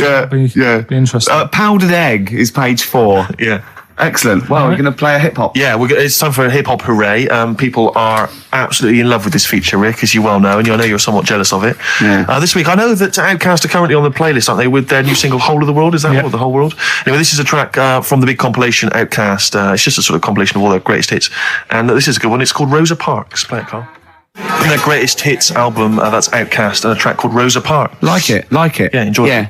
Now, we just had a call from someone impressed by Karl, and Karl's very pleased because this guy has actually done a PhD on Che Guevara. So in theory, whatever subject he chose, in theory, he's probably one of the experts in the world on this particular field. Now, hello, are you there? Yeah, I'm here. Hello, what's your name? My name's David. David. Now where did you do your PhD? Did it at UCL. Did it at UCL, mild college. And what was the actual title of the PhD? It was Che Guevara's influence on class struggle in Europe in the 60s. And what did you think of Karl's performance? I thought he did really, really well. The only thing, I'd never heard those last words before. So Karl actually knows something you don't know. Yeah, possibly. Although you presumably not take that as verified information. You probably wouldn't take everything Karl said as gospel. You'd probably look it up yourself, would you? I probably would have a look, yeah. Did you know about baby's eyes? Sorry? Did you know that baby's eyes don't grow? I didn't know that. You see, that's why you shouldn't take things Karl says as gospel. Because it come out with something, vaguely intelligent, and then say, "Did you know about baby's eyes don't grow?" Any questions that you'd want to test Karl on? Any thoughts? Any things he missed there on the history of Che Guevara? I think he did really well, and I think he should be congratulated. Because Karl has problems with understanding why people are interested in history, and even though he's been reading these books, he keeps saying, "Why does anyone care about history? Why is it important?" What would you say to Karl? I think he should maybe then look at who Che Guevara did influence and why he still influences people today. Yeah. Well, he knows that he influenced Citizen Smith, and he knows that if McDonald's ever wanted to swap Ronald McDonald for Che Guevara, it would cost him an awful lot of money. So he is trying to apply it to the modern world. He is having a go. Well, maybe you should think like why Rage Against the Machine have him on their T-shirts. Good point, Karl. Why do you think of that? Why do you think they have him on the T-shirts, Karl? I don't know, maybe that was a design of the T-shirt. Maybe they wanted another T-shirt. Maybe they wanted Ronald McDonald. But didn't have any in. Sure. And they said, we'll have that one there then. Well, thanks very much. Dave, just before you go, do you think Karl would be an interesting subject for a PhD? Yeah, very much so, yeah. Okay, well, if you're not... Well, hopefully one day you'll become a professor and you can maybe set that as some I coursework. could do, yeah. Karl Pilkington. Imagine that. Cheers, Dave. Imagine having an MA in Karl Pilkington. Thanks very much, Dave. Okay, bye. Cheers, Oh, bye. that's good. My teachers never did that. What encouraged you in that way? Never said well done. So, Really? Yeah. But you never showed up. Yeah, you have to be in the same room, They were too really. busy saying, "Who are you?" yeah. No, but Mrs. Matthews, me head teacher. Oh, let's not lay into Matthews again. She's always getting us. Not But Matty she Matthews. said Not I'd never- Grimble Matty Matthews. we I'd used to call never her. be a high flyer. If she could see you now. What did she say? You'll never be a high flyer. She said that to me, mum and dad, Really? on a parents' evening. And that was after I'd played the drums in Little Donkey. She clearly didn't know what she was talking about. Pinch of salt. Table 60. Lisa Tarbuck. That's Corner Shop. Lessons learned from Rocky 1 to Rocky. I love that guitar. That's great. It's real glam rock. That's T-Rex and Bowie. I was going to play some from Ziggy Stardust today, but instead I brought in a different album. I want to play a bit of Bowie. Is that all right? Oh, of course, yeah, always. Yeah, a bit of Beatles. Still to come up, by the way.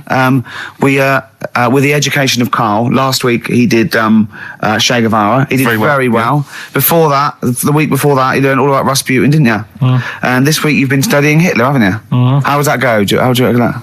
It's a bit tough. Okay. I mean, I'll give you the full story later, Steve. Do you know much about him? No. So, they're all linked. All these stories I've been reading, they've all got a similar sort of thing going through them. They have a bit of a tough upbringing.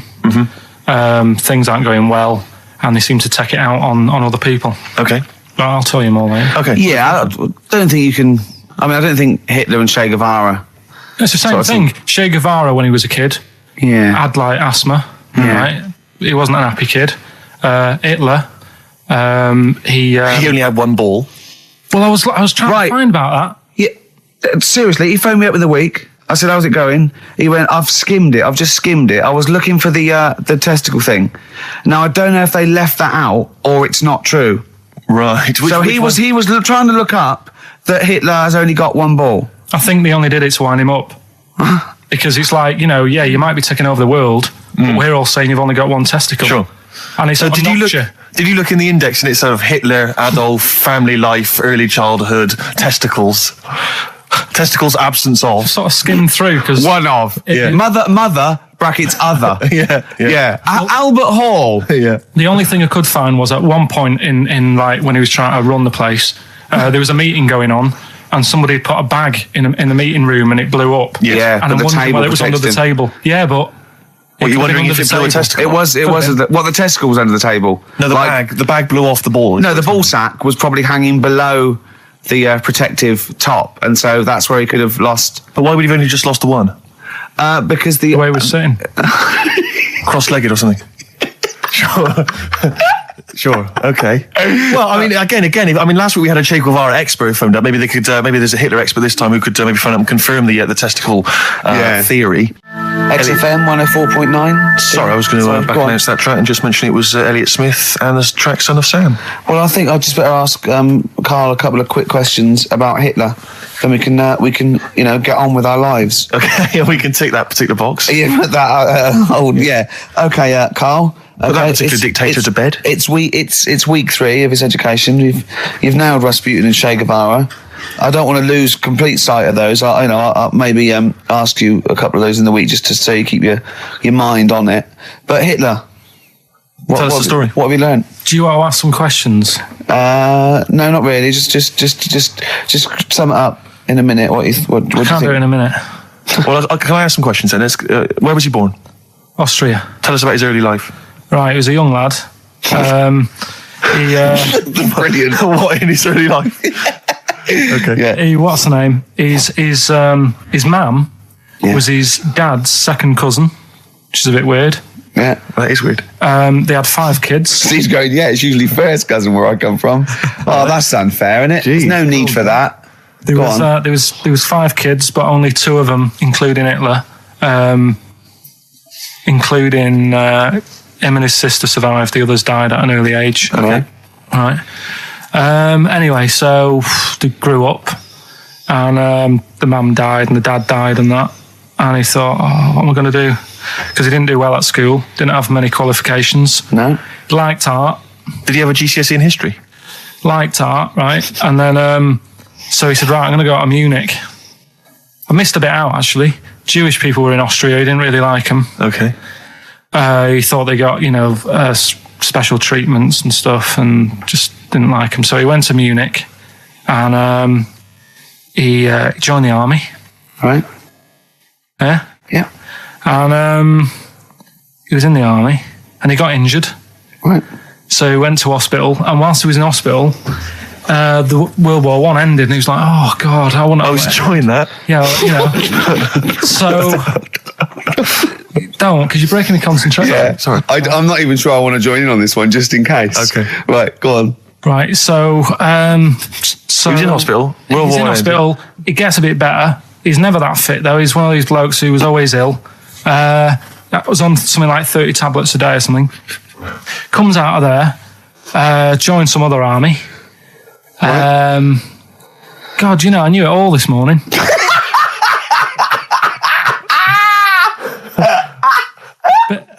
I can see it running to ground. I just see his face going, I'm not nailing the fact, am I? And joined another army, and he was Listen, let's try and help you. So Here's a good bit. I remember this bit. He thought that war to men, right, was like childbirth is to women. That's how important he thought he was. All right. Right? So it's like, you fight for 9 months, and at the end of it, you own something, right? Yeah. So he goes on and all that. He's in Berlin. Yeah. And he's fighting his way through, like, trying to take over countries and that. And he does he do Berlin? Does he? Sorry, wait a minute. Is he Chancellor yet? What year is it? So it's 35. So let's skip the kind of climb to power. Then he's now the dictator of Germany. Right, he's in charge, yeah. And this is when he gets his own back on the Jewish people and that, and he's got his own little armies, and he's setting fire to Jewish businesses and all this. And anyway, cut a long story short, Please do. He when he came to like fighting Britain, came a bit sort of unstuck. Yeah. Right. Started fighting. Not so easy, is it? This world domination, Adolf. Britain was there. France was helping out. Yeah. Americans were helping out. Yeah. So oh god. So a bit late, but yeah. He goes into a bunker in Berlin. Yeah. And it's all kicking off. Yeah. And apparently, like, Germany sort of surrenders. Yeah. Says it's all over, forget it, we can't beat you. He was really annoyed with this, and he thought, I can't show my face around here. So because it would be embarrassing. He's with his missus, who nobody knew was his wife, right? Eva, in this bunker. Yeah. And so he said, I've had enough of this. He shoots himself. Yeah. She poisons herself, and the chauffeur buries them or something, or burns them. Right. And in all the time he was in charge, 50 million people died. So that's 1918 to 1945. Yeah. Between it felt like that. Between Travis and the Red Hot Chili Peppers next week. That's fantastic. That's remarkable. I have to say that you sort of lost your grasp somewhere along the line, because you started off confidently, but you lost your I've had a really busy week, and last night I was like whizzing through it. Sure. And then this morning I woke up, and Suzanne had been away for about 3 days, right? Yeah. I hardly spoke to her. She's been busy, I've been busy. First thing to say when I wake up, just ask me some stuff on Hitler. You are romantic. That's great. That's how stressful it's getting. But I knew it all this morning, honestly. No, but that's fine. I think you've summed up you've done that. Right, just for a bit of balance, I've got your next week's homework. It's the same series. There's little books. There's tiny little books, just 3 inches long by 2 inches wide. Crammed with so much information there. Winston Churchill. There you go. You'll enjoy that. Yeah? I'm getting a bit bored now, though. This is what happened in school. Think of the listeners. Did really well in infants. Once got to secondary, lost interest. Was it the breakup between you and Harris? And Zoe? I'm wondering if you spiralled into something there. Yeah, because it's like all these other, these men of history, they always had sort of things happen in their early childhood, didn't they? Maybe yours is the Zoe Harris dress incident. Well, let's just refer to it as the Zoe incident from now on. Yeah. Winston Churchill, the bit I left out in the Hitler story, Hitler was scared of this man. Yeah. And I can tell you something else about Winston Churchill. Go on. He said he can remember being in the womb. And he was born in a public toilet. Play a record. He texted me yesterday about Hitler. He went, stop making me read this heavy shit. He said, I've seen in the back of this book, there's one on Elvis. No, I mean, it is interesting, but not when you have to read it. Do you know what I mean? Right. It's but do you think you'd have read it in your leisure time? To be honest? No, you wouldn't have. I wouldn't. No. So do you want a week off? Do you not want to learn about Winston Churchill? Why don't you read it if you want to, and just if you get interested, then read on. I think because that's what I did with school, and it didn't work. No, you decided you didn't want to. Yeah. Yeah. Okay. So, but hasn't that taught you something? Can't we just do it like a TV series? It doesn't go on forever. We've done 3 weeks. Give it a rest now for like the summer. Yeah, because most series last for 3 weeks. Well, Yeah. I'll be testing Karl on the new re-education of Karl, as you know. He got a GCSE It's the last one, isn't it? This in week? history. It was the last heavy sort of one, yeah. No. So Winston Churchill. Because we're going on to more sort of metaphorical and metaphysical pursuits, aren't we? Not that book. Yeah, that's the Aesop's Can't read Fables. that in a week. You don't have to read it. Right, Just that's choose right. Just choose the ones about the foxes eating penguins. You'll like that. It's time for the re-education of Karl Pilkington. This week, Karl was studying the life and times of Winston Churchill. What did you make of it, Karl? What did Churchill do for Right. you? Last week I made a bit of an error with Hitler. Yeah, you Go on, just what? Tried to remember too much, and it was way too much for me. Sure. So what I've done this week, sort of flicked through, got a few of them basic facts. Yeah. And what I've learned, right? Bit weird the way all these people have something in common, that they're all a bit weird when they're younger. Okay. They've Go got on, some sort of illness. go on. Well, Rasputin, he wasn't well as a kid. Yeah. Che Guevara. Oh, this is Rasputin, the mad monk, wasn't well. Yeah. Yeah. Che Guevara. Yeah. Asthma. Really bad asthma. Yeah. Hitler. He was Only one ball. bit mental. Yeah. His mother. He was a bit mental. That could be libelous. Yeah. And who have we done? And Churchill. Yeah. Very got weak, lost there. very weak child. Was he? He only spoke to his dad 4 times in his whole lifetime. Really? Yeah, didn't get on with his dad. Right. And I think one of the times when his dad spoke to him, he was having a go, saying he didn't do as well in the army as he wanted him to. Right. So that's pretty sad bit I picked up of it. Yeah. Anyway, So that spurred him on anyway. yeah. I'm not going in all the ins and outs. Very important bloke. Okay.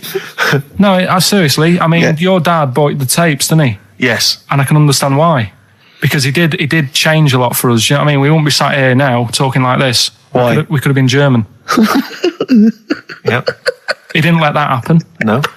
Everyone had a go at him, right? When I think it was Chamberlain who was in power, Yeah. and he was like saying, "Don't be trusting that Hitler." Yeah. And everyone was like, "Look, stop causing trouble." Chamberlain sorted it out. He sorted out a peace agreement. Yeah. And he was like, "No, I don't trust him." And everyone's like, "Oh, you're just causing trouble." Everyone else is happy. Then it turned out that Hitler did actually do the dirty. Yeah. And try and come over. I remember didn't he do something? He started a war or There was a something. conflict of some kind. Yeah, Yeah. started a problem, and everyone went, "Hang on a minute, that Churchill knew what he was talking about. Yeah. Yeah. Get him back in charge." Sure. And they got him in, and Hitler was scared of him because he knew that he wasn't going to be having any lies or anything. He couldn't try it on with Churchill. Yeah. Especially when he was a little bit pissed up and coked and with He a big was. cigar. Churchill. He wasn't that. He wasn't doing that. I think a lot were during the war, in the war cabinet. I think they had to have things to keep him awake all night and stuff. And he certainly liked a brandy. Rick, Winston Churchill was coked up, was he?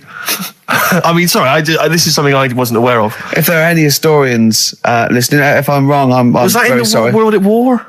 No, I don't Winston think Churchill so. was Any historians or experts on war? Did Churchill and not some of the other people during I think the First and Second World War take a little bit of cocaine? So when it said that Doctors certainly used to. Hitler liked cakes, would they be like the funny sort of cakes? No, he probably did like a little bit of Madeira cake. Right. Yeah, that's probably nothing like that. Sorry, carry on. So anyway, He beat the Bosch. yeah, did all that. Oh, that's steady on. His personal life's nothing to do with it. And the most amazing bit is, right, he wasn't fit, and he had a couple of Well, strokes. he's a good-looking bloke in many ways. Well, he had a couple of strokes, but he had a stroke on, say... We've had that. He beat the Bosch. He we liked to sort of have a beat couple of the Bosch, strokes. yeah. Let's not get into innuendo, Carl. It's stupid. Right, say he had like a stroke on a Tuesday. He was up and fighting again on a Wednesday. Really? He was a strong bloke. Yeah. And then he died at about the age of 86 or something. He's a good lad, wasn't he? He was really good. Yeah. Is he the one you favour most of all the I'd ones say you've out of all, I mean, Rasputin, I don't understand why he got, like I said, I don't know why they made a book on him. No. He just didn't deserve it. No. Che Guevara, he had his time, I suppose, and Yeah. did a bit good for certain people. Sure. Sorted Cuba out. Yeah. Doesn't really affect me. No. Hitler, I mean, enough said. Yeah. Yeah. Bad bloke. Churchill sorted it all out. Yeah. And like I so say, your favourite out of the four of them, the of those four, is Churchill. Yeah, I think it's Brilliant. brilliant. I agree. I agree with you. I think. What I love with your kind of sort of summary of these people's incredible lives is the way that it's almost like, I remember in Lookin' magazine, I don't remember Lookin', it was the Junior TV Times. They used to have half a page which was a comic strip summarising someone's life. You might have, say, 5-star, the story of 5-star. Yeah, Johnny Mango called in again. He's become our sort of official researcher on this show. There is evidence that Queen Victoria in Balmoral, with a young house guest, Winston Churchill, used to consume cocaine-filled lozenges.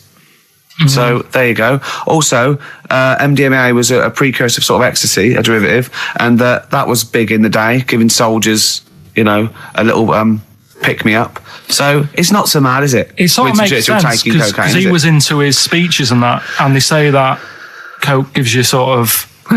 the balls to stand up and say, like... Not that that's a good thing. And no, it's not. No. Definitely not. No. Right? But apparently it makes you confident, doesn't it? So you can stand up and say, we're going to fight them on the beaches. Yeah. And all that. And sound like you mean it. It's exactly, yeah. When he was sort of like, a little bit pissed up with his cigar on, coked off his tits, he wanted to fight. He didn't care where it was. He'd fight on a beach. He didn't care. He didn't care if he got sand in his new trainers. Exactly. He was boozed up. Yeah. You want to fight. Yeah. That's why he was coming hard. He was very much, you got to think of him as the Liam Gallagher of his day. Yeah.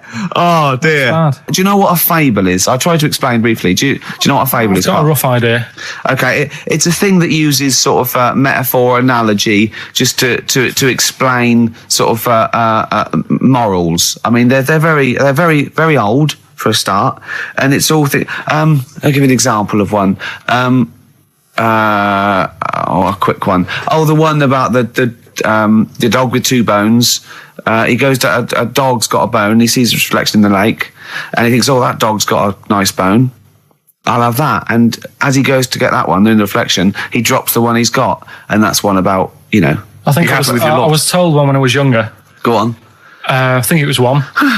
This young lad, he's got a dog, right, and he sort of is about 8 years old, and this dog, he's had it since he was about 4. And it's a bit tired now, and he chucks sticks for it, and it doesn't go for it. And he's saying to his mum, "Oh, I want a new dog because this one's useless. It doesn't do it doesn't have any fun with me." So they say, "Oh no, but Rover's a good little dog. You should look after it." And he's like, "Oh, I don't like it. I want a new one." So they buy him a new puppy, and it's running around, yapping about, and he's loving it, and he's playing around with it in the grass. And then one day he goes to the park and he's messing about and rolling about with it, and he falls into the lake.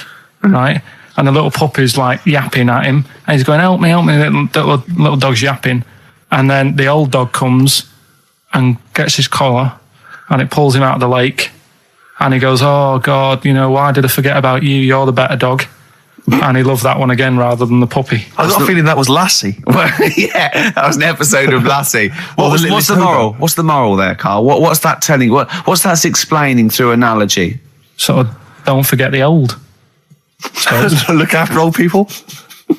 I remember there was one I heard once about a young boy who got trapped in a lake inside a cage. But he loved his trainers so much he wasn't going to get them wet. But even though he had to get out there, and even though he thought that was the important thing because it's material value, he actually drowned, and the trainers were no good to him then. Star Sailor.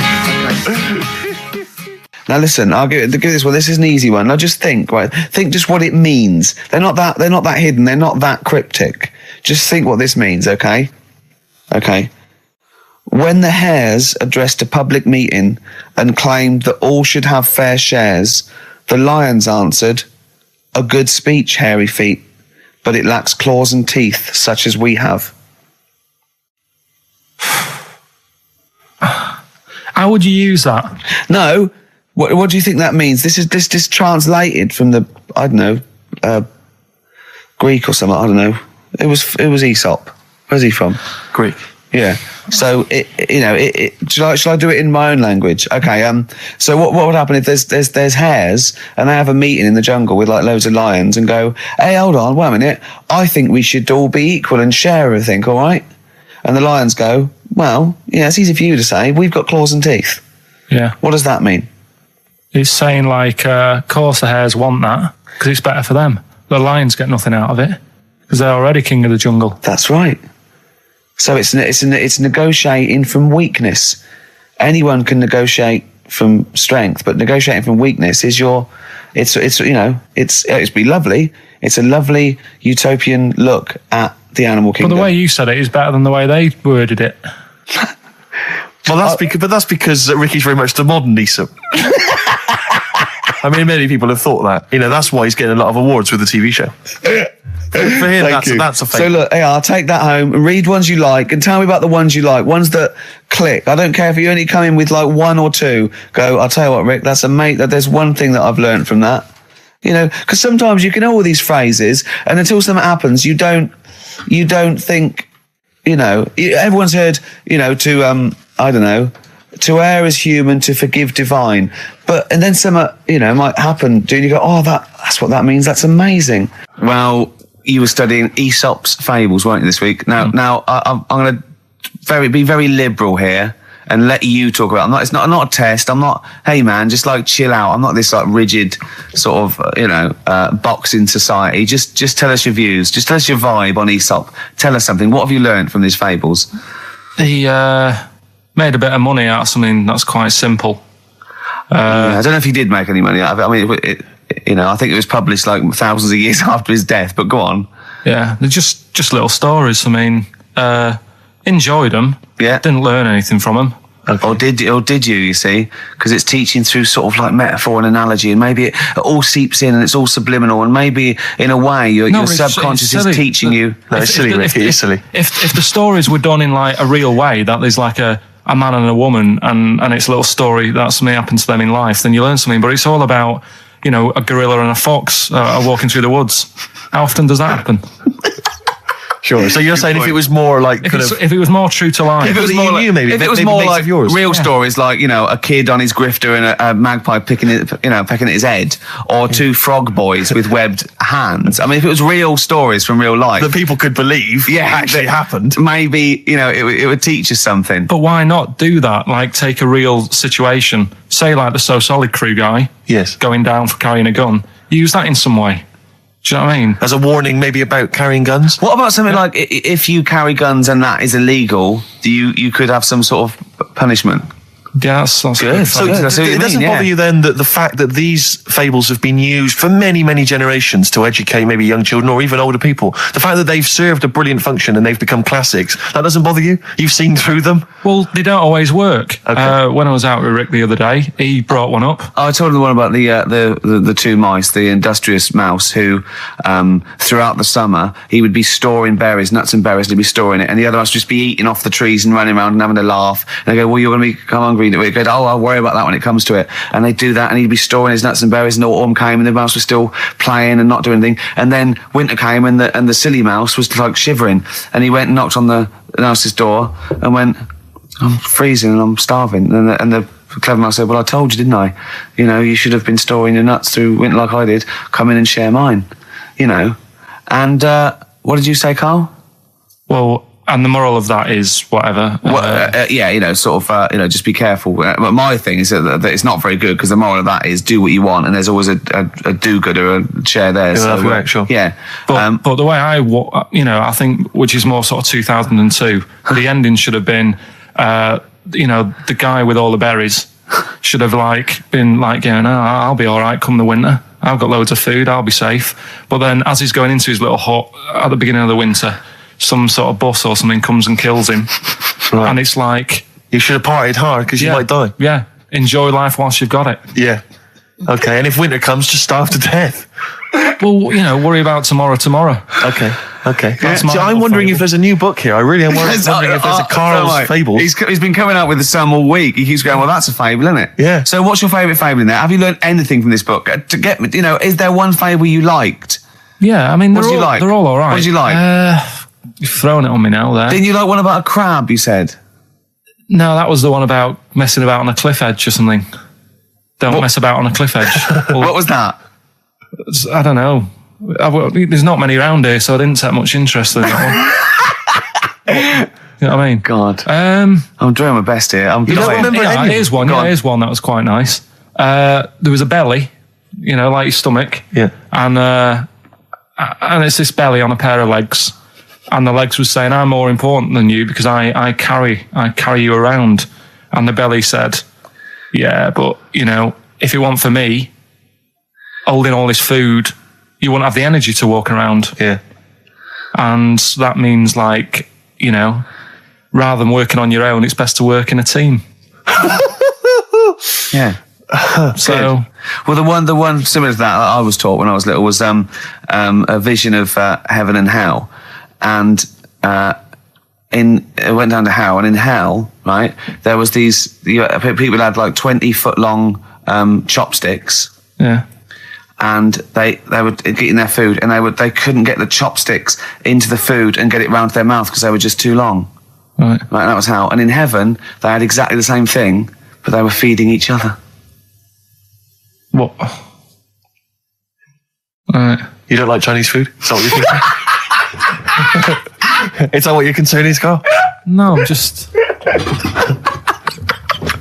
The one I remember, I can't remember the ending. It's about two nuns in a bath. Yeah, oh, I know. I can't remember what it is. Yeah, Remember that's that it, one? yeah. Or are they on a bike? That's two adventures. It's the same nuns, but they go to all sorts of adventures. They're normally quite erotic adventures. Well, they are, but there was one when they're driving down a cobbled street, I remember. Go on. And then there's the other... Then, of course, Whalebones on XFM 104.9. I'm Ricky Gervais. With me, Steve Merchant, and Carl. Well, Carl, I really don't think you got your teeth into the fables, really. I don't think you... There wasn't anything to learn. I read a couple, thought, yeah, that's all right, and put it down again. There wasn't anything to learn. It was all stuff I knew already, but made up with nice little foxes and bears and stuff. So... Yeah. But that one about, like, that one we spoke about, like, when the hares are going, we should share all our food, and the lion said, that's a good argument, but it hasn't got the teeth and claws that we've got. That's lovely, because it's sort of like, you know, that's an indictment on sort of, you know, you could say it's an anti-equality almost, you know, you could get really sort of deep into that. You know what I mean? You could, no? Big philosophical ideas in a nutshell, not interesting? No, not really. Okay, then. Well, you're going to hate this then. I've brought in the concise Oxford Dictionary of Quotations. Now, just look at some of your favourites. I'd suggest going straight to things like Wilde or Newton or Churchill or You're a big fan of Churchill? Yeah. He's the boy. Yeah. Right. Okay. Let's go through that old Kramer. Newton. Right. Right. Here's a famous one. Okay. This is Isaac Newton. If I have seen further, it is by standing on the shoulders of giants. Do you like that one? So there's a meaning in it. Yeah. Well, he hasn't actually stood on the shoulders of giants. So remember, he's an amazing inventor and mathematician, and he discovered the incredible laws of the universe. And he's saying, If you want a good view, move into a multi-story. He's saying, if I have seen further than the people, and he's being modest here, it's because I've stood on the shoulders of giants to get that view. If it weren't for all the people that have come before him with their great insight and knowledge, he wouldn't have seen what he's seen. He's taken his learning, isn't it? Those people have given Why him just say that? Instead of making up, that's what I've got a problem with. People don't say what they mean. Poetry, art, and in life though, people never say what they actually mean, and you know, there's loads of books on it. I don't know. But the point is that he's just summarised quite a tricky idea beautifully. It's beautiful. That gets into you much deeper than just the words, just the literal words. You know what I mean? One of my favourites is from an American novelist, and the quote is talking about the subject of fame and being famous. Yeah. Fame is a mask that eats into the face. Don't you think that's amazing? Meaning? Well, meaning that fame is something that is artificial, that you wear initially, you become famous, but it's ethereal, it's nothing, it's intangible, it's just an artifice. But if you stay famous long enough, you begin to think that mask you're wearing is really your real face. So that you begin to, you know, think that you are more than you perhaps are. Do you see what I mean? In the way that fame and power can corrupt. Oh, who said that? You know, it's an American novelist, I forget his name. Yeah, it's all right. Yeah, there's something in that. Yeah.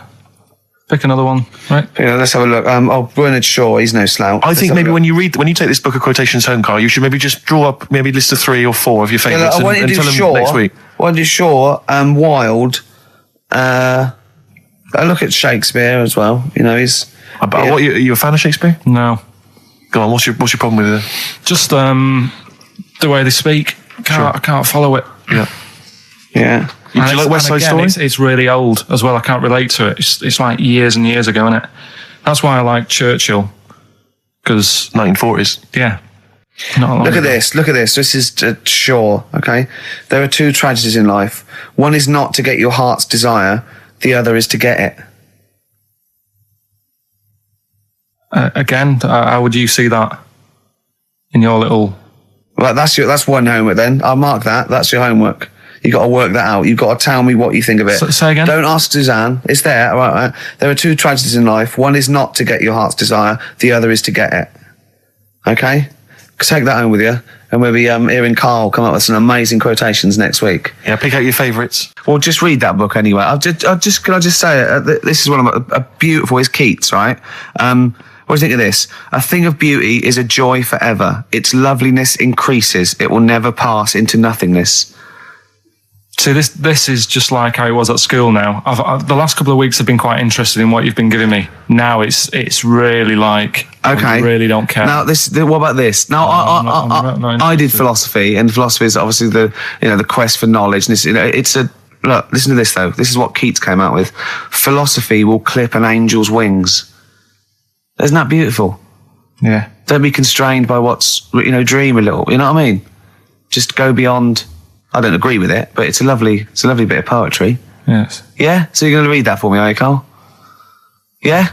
Just pick out 5 of your favourites. Yeah. The ones that mean something to you. And then next week I'll bring you in pictures of animals. Brilliant. Okay? We'll do it. Okay, and some sweets. Black Rebel Marks out of whatever happened to my rock and roll.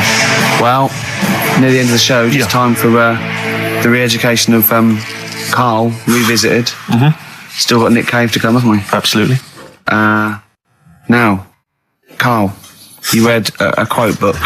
What did you learn from it? Tell us some pearls of wisdom. Just keep it down to one or two, your favourite things and why you like them. Right, well, you said just pick a couple. Yeah. Right? So I wrote a couple down last night. And what I did, so they weren't boring, right? I've sort of... I don't think you can ever be boring, No, but what I've done, I've took like different ones. So I've took a good one that I think, that's a good quote. That was worth putting in a book. I've put one that isn't really a quote, so I don't understand it. Oh, yeah. One that isn't clever. and a funny one. So a bit of variation all out of one book. Oh, how long did this take you? What did you do? Did you sort of like sit? About half an hour last night. And did you sit sort of like quietly at a desk or something? No, just in the lounge with the telly turned down. Oh, right. Just to give a bit of light to the room. Just had it on, but turned down. Have you figured out lights yet? So the first one, never heard of him. It's a guy called Dean Axon. Right. And this is a good one. He said, the memo is written not to inform the reader, but to protect the writer. That's good, yeah. That's very good. That's it relates a lot to, office life and so on. Yeah, modern world and that. Mm-hmm. Right, so then, thought, so I wrote that down because I liked it, and that's what he said to do. Second one isn't really a quote, it's more of a poem. Okay. So how does that work? Well, that's okay. Just read it. Right, well, it's about suicide. Okay. Right? Razors pain you, rivers are damp, acid stain you, drugs cause cramp. Guns aren't lawful, nooses give, gas smells awful, so you might as well live. Lovely. That's from Dorothy Parker. I'll tell you what. It is, yeah. I hate it. I hate that. Why? It's nothing to me, that. I think it's just a weak, shallow piece of mock comedy. This is why I did it in that order, because that's what I thought. It's like a zany vicar would write from living in Frome when he's about 55 and get it published in I hate it. All right, so you're saying you're not a fan of Dorothy Parker's work, right? Yeah. Now the next one, Oscar Wilde. Yeah. Right, he's known, isn't he? Yes. Look what he comes up with. All art is quite useless. Well, what's up with that? Well, it isn't added art. No, I know, but go on next. But how has art helped you? How has it been useful to you? It was a bit of it's one of the only things I like doing at school. Right. Do you know what I mean? When I made that little clay man, fixing a car. Yeah. You made a clay man fixing a car. I forgot about that. How can he... I think that's stupid. And especially that it's gone in a book. Sure. Do you know what I mean? Okay. It's easy to diss things. Yeah, it's hard to do things up, you're right. I don't think art is useless, by the way. But you don't have to agree or disagree with some of these things. Some of them are, sometimes it's just their thoughts put eloquently or poetically, isn't it? And it's just, to provoke a reaction as much as anything. Yeah. Well, and the good one, Ozzy Osbourne. I mean, sorry, but let's go back there. The irony is that is art. That he was an artist, wasn't he? So, but so you don't like Oscar Wilde, but you prefer Ozzy Osbourne. Yeah, go on. Ozzy Osbourne, cracking one. This funny and educational. I bit a head off a bat the other night. It was like eating a crunchy wrapped in a chamois leather. Genius. You're right, Carl. Yeah. So there's. What do you like about that? The way he's described what it is like. I think, if someone, you can imagine what it's like, because I like crunches. Yeah. And, it's like and that chamois leather is really chewy, so you can imagine that's like the skin. So you like his descriptive writing. The crunchy bit is like the bones and that. Yeah. It's perfect. But Carl, it's interesting because you've analysed Ozzy there, and in a way, that is the first step on maybe doing a new English GCSE. Yeah, being able to study language, why you liked it. You said because it describes what you've never eaten about yourself. Yeah, but my teacher, Mrs. Kane, if I would have come into school with a quote by Ozzy Osbourne, she wouldn't have been happy. Really? Do you know what I mean? And that's the difference between. She'd go, right, Carl, get your horse and go home. Well, listen though, we were talking about other quotes. Yeah. Neil Armstrong. Yeah. Do you know his one? Yeah. What one? Giant leap for mankind. Do you know it wasn't meant to be that? It says it's one small step for man, one giant leap for mankind, right? Yep. It was meant to be, this is one small step for a man, right? i.e. me, the individual, on a microcosmic level, one giant leap for mankind. And he mucked it up, because if you say this is one small step for man, one giant leap for mankind, man there means mankind. I know, it's embarrassing. So you shouldn't give people, he's not a trained actor. That's true. He's more of an astronaut, to be honest. Has he won any awards, Rick? No, there are no awards. Is he BAFTA nominated? Don't think so. But listen, right, he said another quote as he got back into the rocket. Have you heard about it? Go on. We run out of time, and I'm just wondering whether it's worth saving as a bit of a teaser for next week. What did Neil Armstrong say as he got back into the rocket? Yeah. Is it going to be something like, that was boring, wasn't it? The mic's not still on, is it? Yeah. They're not still listening. Well, that's what I was saying to you. He could have said that, and it would have still gone down. Cheese. It would have still gone down as an amazing quote, wouldn't it? Well, listen, I think you should save it, Carl. You tosser, I was meant to go first. No, I'll tell you what we'll do, Carl. We'll squeeze it in before the end of the show, because, Ricky, you got to play your song for the lovers. Oh, we should play this. I don't think we'll fit it in. We might have to save it. Don't worry, we'll see what we can do. Well, next week, by the way, you've got happiness quotations, a collection of thoughtful words and beautiful paintings. I'll just give you an example of one. Happiness is a perfume you can pour on others you cannot pour on others without getting a few drops on yourself. Lovely that, isn't it? Brilliant. You can't be happy with that. This is Nick Cave and the Bad Seed from the Boatman's Call. It's a beautiful song. Any song that starts off, I don't believe in an interventionist God is all right by me. And this is Into My Arms. Nick Cave and the Bad Seeds, Into My Arms. Well, that's it. We've run out of time. We have indeed. So no time for Carl's quote. That'll have to come next week. Yeah, we'll save that for next time. Armstrong. Well, I hope you enjoyed it. Goodbye. All right, Rick. Come on, I'm sounding a bit chirpier. It's not that depressing. Well, yeah. Sports next. You know how excited you are. Go on. You love the sport, don't you?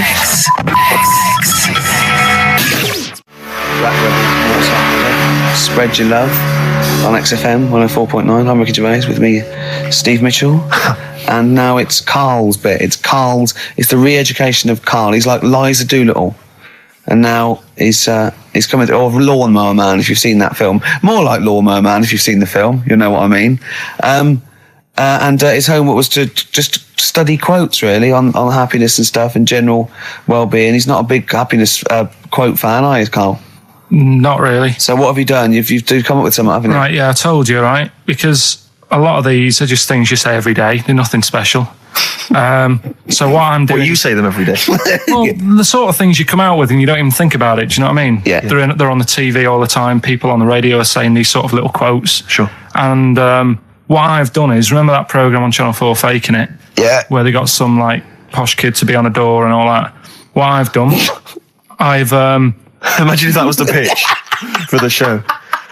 Dear Channel 4. Just going to get a posh kid on a door or something? Yeah. Yours sincerely, Carl. Come in. Yeah. TV producer. Yeah, go on. So what I've done, this little book of quotes, happiness quotes, I've picked two that are real. Okay. And I've made one up. Right?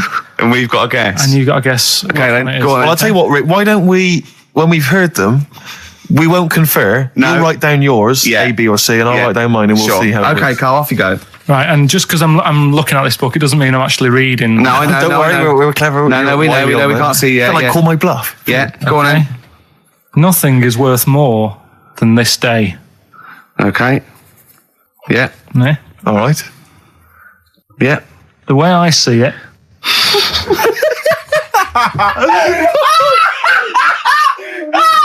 Oh God! My head's gonna burst. no, hang on. My head's gonna burst. No, Hang no, on. this might not be Carl's. It might not be. How do you know I haven't tweaked them a little bit? Yeah. Good Okay, point. fair Good enough. point. No, good point. The way I see it, if you want the rainbow, you got to put up with the rain.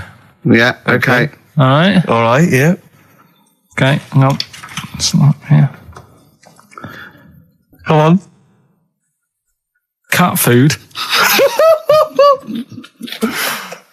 Cat food, come on. it stinks a bit. But if you don't put up with the smell, the little kitten will die. Steve, I don't know what to say. I don't know what to say. Imagine this in faking it. Imagine their faces when he says that, and they're going, "Oh my God." Oh. Carl, play a song, mate. We'll have to confer on this one. Right, Blair. Well, that's just amazing, Carl. Just read them again. Two were real, one was fake. Go on in. Right. First one. Nothing is worth more than this day. Excellent. Next one. What does that mean? Well, cherish now, cherish your time. Okay. Because you can't get it back, and Yeah. you know That's the way I saw it. Carpe diem, whatever it is, seize the day and all that. Okay. If you want the rainbow, you've got to put up with the rain. Yeah, of course.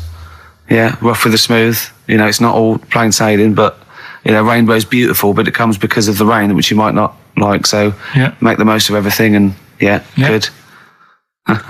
Cat food doesn't smell good, but if you don't put up with it, then the little kitten will die. Right, now, Carl, that is a good effort. Now, that one's yours. I mean, obviously, right? Right, no, but it's a good effort, right? I mean, it slipped seamlessly into the others. Yeah. Don't think it didn't. No, but it's good. I mean, we knew it was that one. But what I will say is, it's good, but what you don't know, maybe subconsciously, is, I mean, it's very similar to the putting up with the rain and the rainbow. But that's good. Why do you think that? Well, What does mine mean? well, even though it smells bad, it's good for something. Right, So- see, so- I didn't look at it like that. What do you look at that? I kind of thought... Was yours more specifically about cat food, generally? Because you know, normally it's an analogy. Yeah, or a metaphor for something, you know, much bigger. Well, no, the way I I mean, looked at it- Dolly Parton, who I think did the rainbow rain thing, she wasn't specifically concerned about weather conditions. No. It was a sort of general idea. It's more about life. Yeah. It's- Well, that's what I've done. Go on, I've used an everyday thing Yeah. and put it with today's problems, right? Go on. So, like, my girlfriend, she might like to go shopping for clothes. I hate it, Right. but because I love her, I put up with it. Ah, that's nice. Yeah? Yeah. So, you love that little kitten. You can't stand the smell of the stuff you got to feed it. But because you love it, you go, well, you know, I'll pull with this just for a few minutes and then I can, like, squeeze its head later and give it a little... Sorry. Can we go back? you know, stroke its head and stuff. Oh, right. Yeah. Sorry, it was a bit of a slip, was it? Squeeze its little head. Yeah, well, that's just the thing that I do with cats. Put it in a bag and drown it in a lake. I can feed it and then I can throw it against the wall. exactly. So you didn't see it like that, did you? No, that's very good. So it's about love, is it? It's about putting up with the bad things Yeah. for something you love. Yeah. Well, that's nice. But That's very- Carl, you seem now to be convinced and rather smug that you've tricked us and that you've fooled us and that we didn't understand it. Well, Well, no- I say that's your fault, not ours. No, it's not though. I mean, look, that man in Forrest Gump, he was a bit of a nutter. And he came up with the life as a box of chocolates thing. Yeah. Now, if that was in this book, you say, oh yeah, brilliant, you know, good bit of work. But if he was sat here doing the show with you, Yeah. you'd be taking the mickey out of him. Sometimes I feel he is. No, but Carl, I could. In fact, if people are out there, we're too lazy. Could you write down everything Carl's ever said? Because I think we could publish that. Yeah. He said one today. He saw my salamander. It's not a euphemism. He saw my salamander, and it's just sitting there in the tank. Your exotic pet. Yeah, and he's worried about there not being a lid on. And he said, I went, what are we worried about? He said, wow.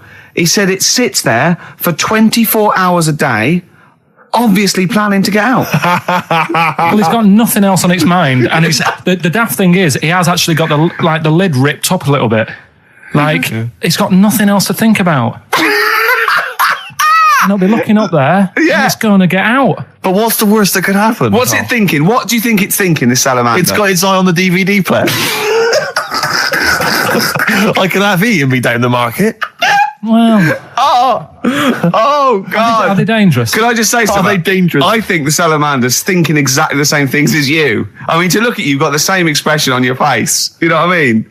You're dressed in green as well. You've got a little round sort of Hamburglar type head, like the salamander. Very similar, and yet I think you bonded with it, didn't you? Yeah, but I probably would have tried to get out, but my little paper round bag would just hang on the corner. Yeah. Well, here we are again, XFM on a Saturday, just gone 1 o'clock, Steve, if I'm very much mistaken. But we're not here as such. We're away again, gallivanting around. We've got to do the special sort of best of again. Okay. Which we did a few weeks ago. So this is the best of the last 3 weeks. Which I think is the best 3 weeks we've ever had. But I'd like it condensed into 2 hours. Yeah. Yeah, some great music as well in there. Yeah, there'll be some great music interspersed with fine chat that you've already heard. Yeah. Except this bit. This bit's new. We've actually, out of the kindness of our heart, we've come in last week. Yeah, yeah. And we've done a few clips just because we felt a bit guilty about shooting off. Yeah. I mean, even now, having heard this link, I'm beginning to wonder if it was worth our time. Yeah. Well, should we play a classic link? Let's play, what, from the last 3 weeks? After this is Feeder. All right, so here's the first bit. Carl, you're making noises while I'm talking. Yeah, but you do this all the time trying to wind me up. And I'm not saying Manchester's the best place in the world, but what I'm saying is there's bits of it that I really miss. Yeah.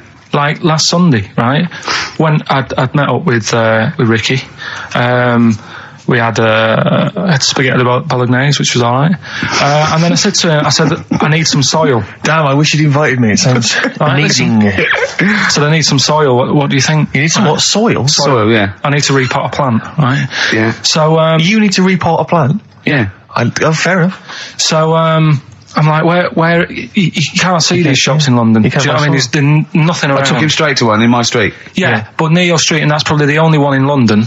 Well, you say that, Carl. No, it does annoy me. Round my way, it's like, you know... You can't move for soil shops. There's earth. You can just pick up handfuls walking down the street. Yeah, incredible. People just lean over into someone's front garden. No, you can take the plants as well. No, but what I'm saying is, Manchester, there's loads of decent hardware shops. Yeah. Here, if you want a panini and a latte or whatever, you can't move from. But for soil, I had to go virtually how many miles away from me to carry that soil home and stuff. Yeah. It's not good. I mean, London's all right, but if cities were sort of it's neglecting the peat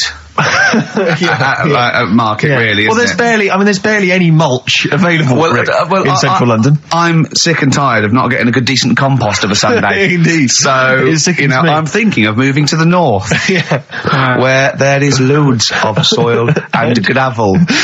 Indeed. And animal shite. Whatever. Yeah. So you were going to say, if you were marking cities out of 10, what would you give London? Well, if you were marking them on on what they have. Right. As opposed to what? Well, as opposed to how you spell it. Say, I think the greatest city in the world is Rome. Right? Okay. It's pretty amazing. Yeah. Have you been? What? Yeah. Why do you think that though? Just because, you turn a corner and there's something there that's really old. Right. You're going down a normal street. Go and stay in a Derby and Joan club. Yeah. No. But it's you're going down the road and then you turn a corner and the Colosseum's in the middle of a busy road. It's what's that doing there? Yeah. And just when you think there's no more, you turn another corner. It's almost as if that was there first. Yeah. Well. Yeah. But do you know what I mean? London. Yeah. What have we got? Trafalgar Square is world known. And you go there, what's there? Yeah. Do you know what I mean? So there's a lot of space there. Get one big B&Q, In Trafalgar Square. To cater for the whole of people who live sort of central Londonish. Yeah. And then I'd be happy, but what I'm saying With is... Nelson just popping up through the middle. Because you can still see it, couldn't you? Yeah. Yeah. It's a great idea. B&Q, so B&Q could be like the whole sort of flat thing and make it sort of grey so it looked like rock. And then Nelson popping Make it up. classy is what you're saying. Yeah. Stone clad it. Yeah. So it looks like you've made an effort. Exactly. And then you can pop in, and then you can go out and go, oh look, Nelson's column. Oh look at that, isn't Nelson? Oh look at that, the victory, defeat. That's fantastic. One of the greatest living. Yeah. I need some nails. Yeah. Perfect. Killing two birds with one stone, you're saying? But why isn't there more than them shops? Because when I went into yours, every time I've been in there twice now. The first time was to get a shower head, right? Right. And I went in there, couldn't resist buying something else. I ended up getting some super glue as well. Blimey. Hey, Right. big spender. And then last Sunday we went in there, got 2 bags of soil, not one, I bought 2, and I bought some scissors to cut plants with. Secateurs. Well, you don't. Scissors. You never know when you want. You know, you might need more soil, I suppose. Well, I've got You've 2. stopped out now. Where'd you keep it under your bed? Sorry, this isn't going out, is it? This conversation, it's not going out on air. I got a feeling it might be. You're joking. We better play a record. Okay. Play a classic. It's a long time since we've had any white van, Carl. For those that don't remember this particular hot feature, we basically ask Carl some of the questions that are asked of a white van driver in the Sun. They always have this on Saturday afternoons. Anyway, here's the first one. They're not fascinating, Carl, but I'm just interested on your take, really. Yeah. What do you make of Cilla Black quitting Blind Date after her husband sent a message from beyond the grave? Are you familiar with this story? I didn't know that. What's that? She went to see a medium, and supposedly her husband passed on information through the medium, which was incredibly vague, but persuaded her to quit live on air. Well, it's about time, isn't it? If even dead people are saying enough's enough. But I'll tell you what, though, talking about ghosts and that, do you know how I'm into them? Yeah. Right? How weird do you think this is, right? Well, it's not true. Before you say it, play a record. No, go on. Go on. Right, it's this woman. I don't even know if it's ghost, really. It's just a bit weird. Yeah, sure. There's this woman, Yeah. and she's not a woman, she's a kid. Sure. Okay. Sure. She's walking down like a street in her area. It's a nice day and everything. Everything's normal. She's walking down, and a woman comes up, cycling past, right? The woman on the bike looks at the kid, absolutely terrified, right? Got a really scary face on her. Yeah. The kid's thinking, why is she doing that, Yeah. right? So anyway, she thinks nothing of it, goes, I think she was playing in the park or whatever, goes and has a nice day. About 15 years later... Oh, right, yeah. She's, I don't know, I think she was going to work, right, on a bike. She was riding her own bike. Riding her own bike, cycling down the road. Oh, yeah. Looks at the kid. That's the thing that happened like 15, 20 years ago. Right. It's her on the bike looking at her as a kid. Right. Not another child. No. So it's her. She's seen herself. Carl? I mean, I don't know where to start. Firstly, where's this information come from? But I mean, why do you ever? I mean, I don't know what part of that you think can be true.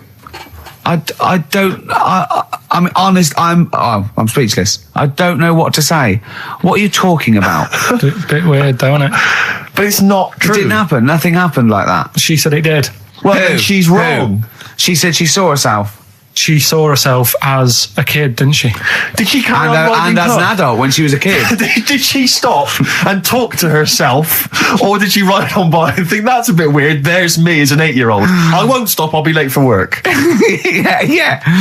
If I'm late again, the boss said he'd be in trouble. Yeah. Oh. Well, And where is this information? Did it happen to someone you know? No, You overheard it on the bus. no, it was in the 14 Times. Ah, right. Well, Okay, that's the answer. good, We've okay. got to the bottom of that. Right, good. Right, we've got who's that on the line? It's Rob. Rob, and are you a doctor? I'm a final year medical student. I'll be a doctor in 2 months, touch wood. That's close enough, isn't it? Yeah. Excellent. So, where do you study? Do you want to give more details, or do you want to remain anonymous as you're calling in to I talk? study at Barts Hospital. All right, great. So, why do GPs sometimes put their finger up a man's anus? To see what's there. If you've got hemorrhoids, if you've got an enlarged prostate, it's either that or they stick up a big tube and have a look up with a light. What? And it's easier to do that. Now, are you dumbing this down for us, or are you going to fail your medical exams by saying stick up a big tube with a light? I'm dumbing it down. Okay, come on then. We're all intelligent people here, and Carl. So you tell us what's that called? It's called a sigmoid escape. Right. Nice. That was a clever test, wasn't it, Rick? 12-inch long. Yeah. 12-inch long tube that they can put up there. So, Carl, would you prefer that or a finger? Well, so do they sort of do the finger first, and then, I mean, at what point do they say, hang on, we need a light here? I mean... It's normally if there's something wrong. But, so if I go then, say if I go to this well-known clinic, right, and they go, yeah, the art's good and that, yeah, finger, there you go, and then they go, hang on, I'm going to go and get me light and tube. I could start worrying then because they've sort of found something. And they're not likely to go straight in with the tube. They'll probably send you off some tests first. But Carl, there's nothing. But you go to these places to put your mind at rest and to know where you are with your health. I mean, it's not that you go along. That's what most people worry about. They think that because I'll go along and they'll find something. Well, one, that's illogical. It doesn't heighten the fact they find something because you go along. And two, if they do find something, it's a good job you went along. I mean, I'm a hypocrite because I don't go to the doctor, but I've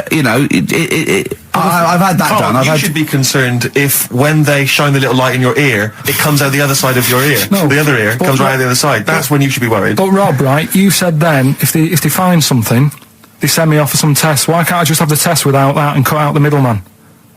Do you know what I mean? Because you're wasting lots of money. There's hundreds of tests they could do, and they could do every test, and they could all come back with nothing, or they could do the finger up there and send you for the 3 tests you need to find out what's wrong with you. But in this day and age, with all the technology and that, and like brainy doctors and all that, the only way to find out is sticking a finger up there. What are you worried about, Carl? Is it fundamentally that this doctor who's has done 6 years medical training, is it embarrassing to have a man's finger up your ass? I just don't understand how you can get round to that without... But what don't you like? Is it fundamentally you don't like anything up your ass, or is it the fact that it's a man's finger up there? I don't like going to the doctors. It makes me nervous, because I think if anyone searches you long enough, they're going to find a fault with you, right? And especially if they're going that far into you. They're going to find something. And probably not. Well, you know, I just don't... I don't know how to get round to that sort of... that point where you get a... What do you talk to the doctor about? And he's like, all right, nice day. Strap your trousers. He goes, I'm just gonna... He says, I'm gonna just... Most people just shut up and let you do it, and then breathe a sigh of relief when you say there's nothing there. Yeah. But is that at the end of the test, or is that the first thing he does? It's the last thing. So that trousers up out the door. Because he knows it ends conversation. He knows it's a bit of a faux pas. The doctor says, I better not kick off with the finger up the arse. What I do is I'll start on with the, the head, and then then I go, one final thing, Mr. Pilkington. So Rob... He drops his keys, and he goes, pick them up, and as you bend over... Will you be doing this, Rob? Is this what you're, like, open to do? You do all these... I'll have to do it at some point. All doctors do it at some point, no matter what they specialise in. So the first one, is he another doctor there to sort of make sure you're doing it right? Not dentists. No, but do you know... aren't doctors anyway. No. But do you know what I mean? Like, normally it's like a co-pilot will have someone with them for the first one. So when you put your first finger in, will someone be there going, right, you just want to move to the left of it? I've already done it. Have you? Yeah. So that's the thing with a student, you're learning. So you get people teaching and you learn on these things. Can I just point out, Rob, I think I'm right in assuming that you have a glove on. Yep. And there's lubrication. Yep. And it doesn't hurt. No. There you go. What are you worried about, Carl? Who's this person who everyone's testing on in your class? It's not one person. One person. There's like, when a patient comes in and they've got a problem, your boss, the consultant, he does his finger up, and if he finds something, he goes to the patient, is it alright if the student has a feel as well? Then the student puts on a glove, puts the sleeve on the glove, and sticks his finger up and sees what he comes out with. Rob, I wish you could see Carl's face. I mean, his face when you said, then he says, can this fella have a go as well? He looked horrified. That he thought it was a free-for-all, like there's a queue of people trying on gloves and going, let's have a go. That looks good up there. What have you found? No, I mean, how come you had to sort of... Is it not something you could test on yourself rather than waiting for other people to come in. Because then, you know... It's an awkward position to get to, really, isn't it? Well, but you can have a good rummage then without feeling too awkward, but to sort of have a go on your first patient when you don't really know what you're looking for anyway. Do you know what I mean? Never really thought about it. Because you don't... If you've never done it before, you pop your finger in there, and you've got to sort of look, you've got to have an expression on your face like you know what you're finding. Well, they can't see what you look... They can't see your face. There. You got the big boss consultant man going, now move your finger there, and you'll probably feel this. But he's just done it. He knows what's there. Well, what? Oh, so he's already had a go. He's had a feel, and he's going, right, if you feel to the right, that's the conglomerate or whatever. The conglomerate, yeah. It's conglomerate is in perfect working order. Well, I'm still... Thank you, Rob. I'm sorry you had to go through this. Carl is probably the worst patient you'll ever encounter in your medical career. Good luck with your finals, and thanks very much. And do you know any female doctors who do this? Or? Thank you. XFM 104.9. Thank you. XFM 104.9 of a Saturday.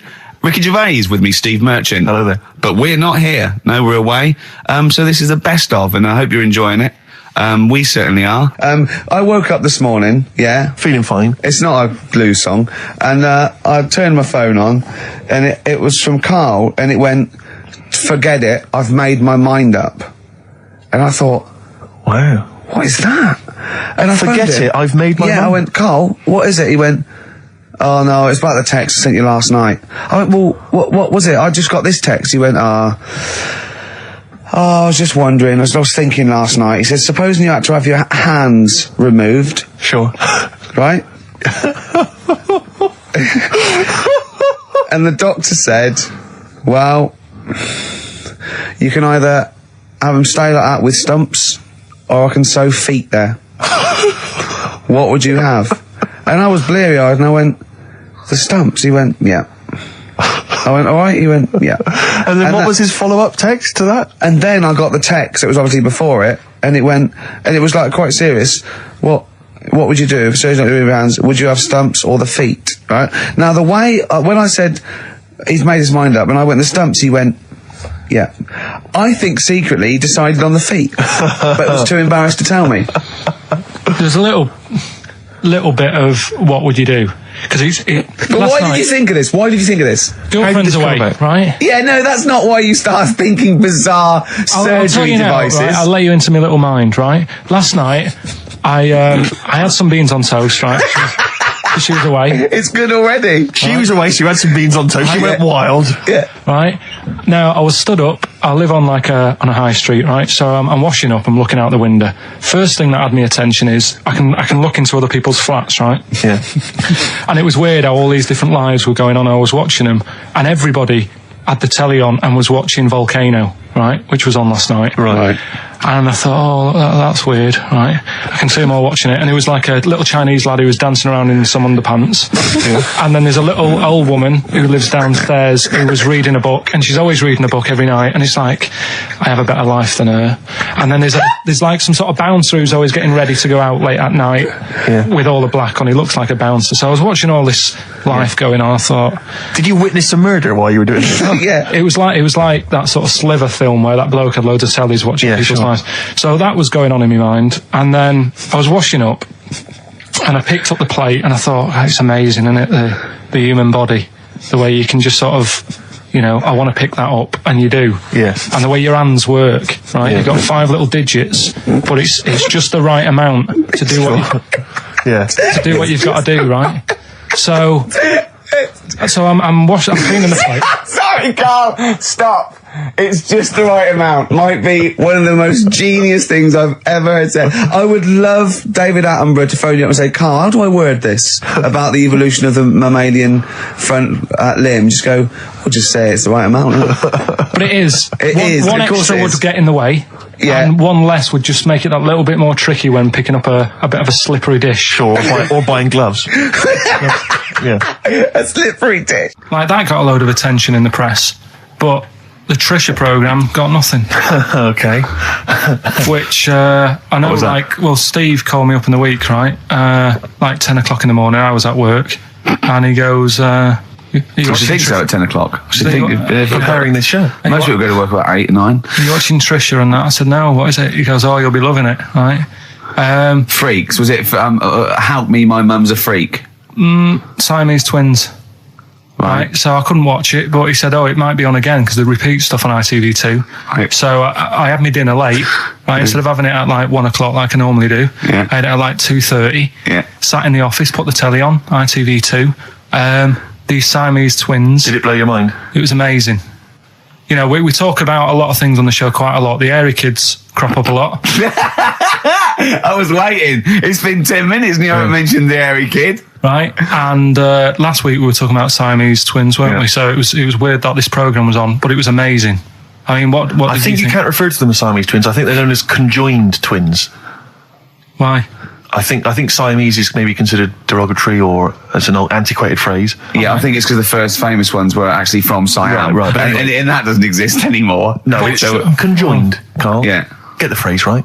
But you'd think that if that's happened to you, that wouldn't be that sort of offensive. The names that you must get called. Right. You think that's the least of your Siamese worries? twins, I'd say, well, that's, Now, were you stunned by where they were connected? Just live with it, we'd say. Because they were connected, of course, at the forehead. Oh. Sort of, which was quite extraordinary. Well, there was one set of Siamese twins. One had a job and the other one didn't. That's ludicrous. Yeah. The other one was unemployed. The other one had a job. She had to go to work. She had to get up at 6 o'clock on her day I'm off. supporting you, literally. Yeah. Then they get done off the social for sort of... Yeah, because the other one was signing on. That wasn't a question that Trisha asked.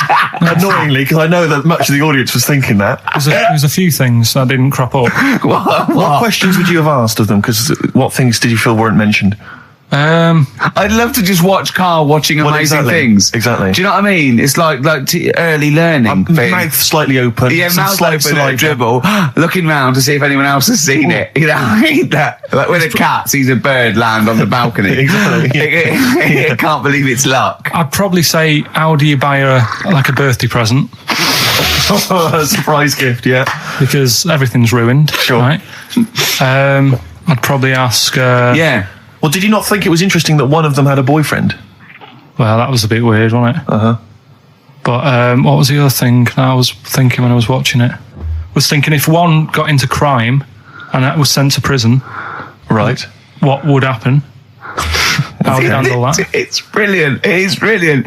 If a chimp could talk. And what was the other one? The other thing was, what did he talk about? Because it's not as if you can say, I guess what I did today. Do you know what I mean? Yeah.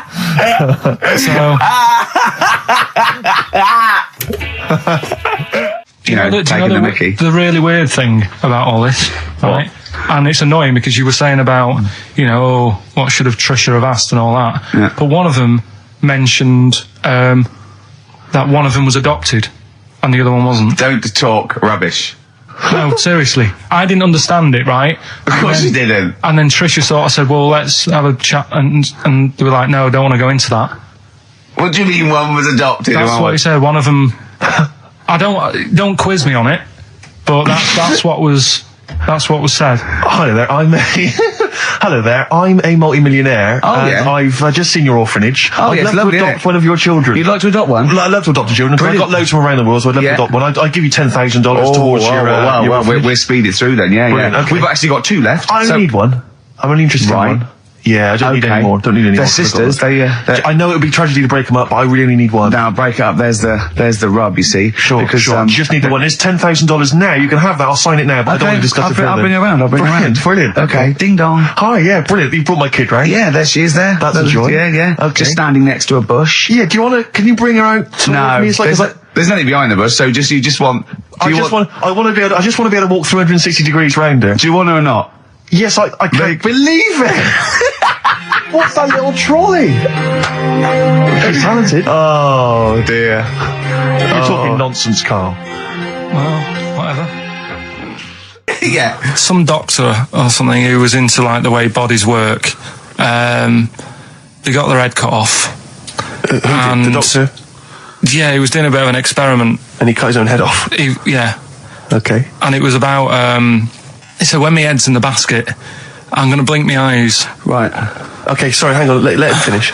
And, So the doctor has chopped his own head off, and he's told everyone, I'm going to blink my eyes. To he's in the basket, and he goes like, right, I'm going to blink my eyes about, as many times as I can.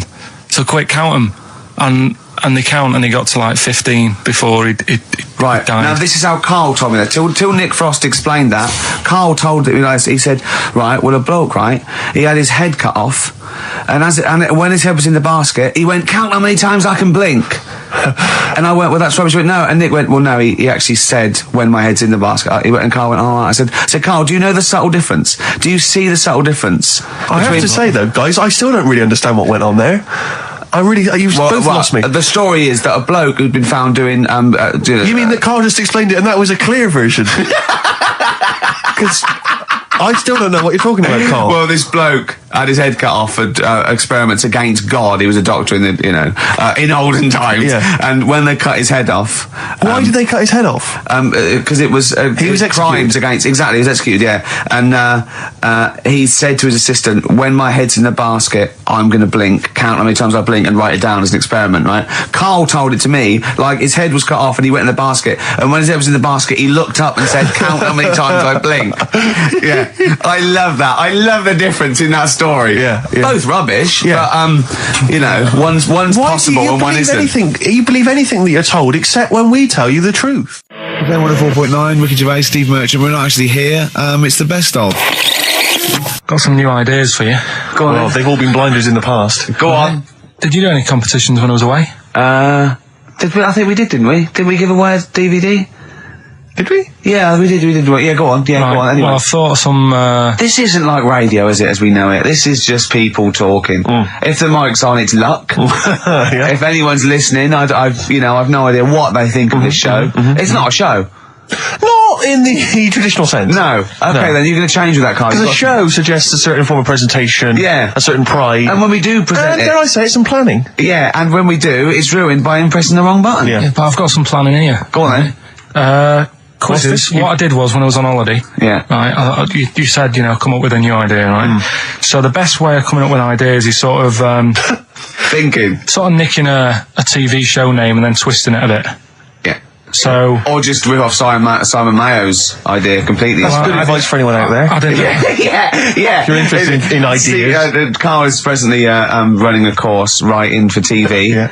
And that's the lesson one, isn't it? Just rip something else off. Just do it and change the title slightly. Yeah. Well, go on. This one I haven't really got...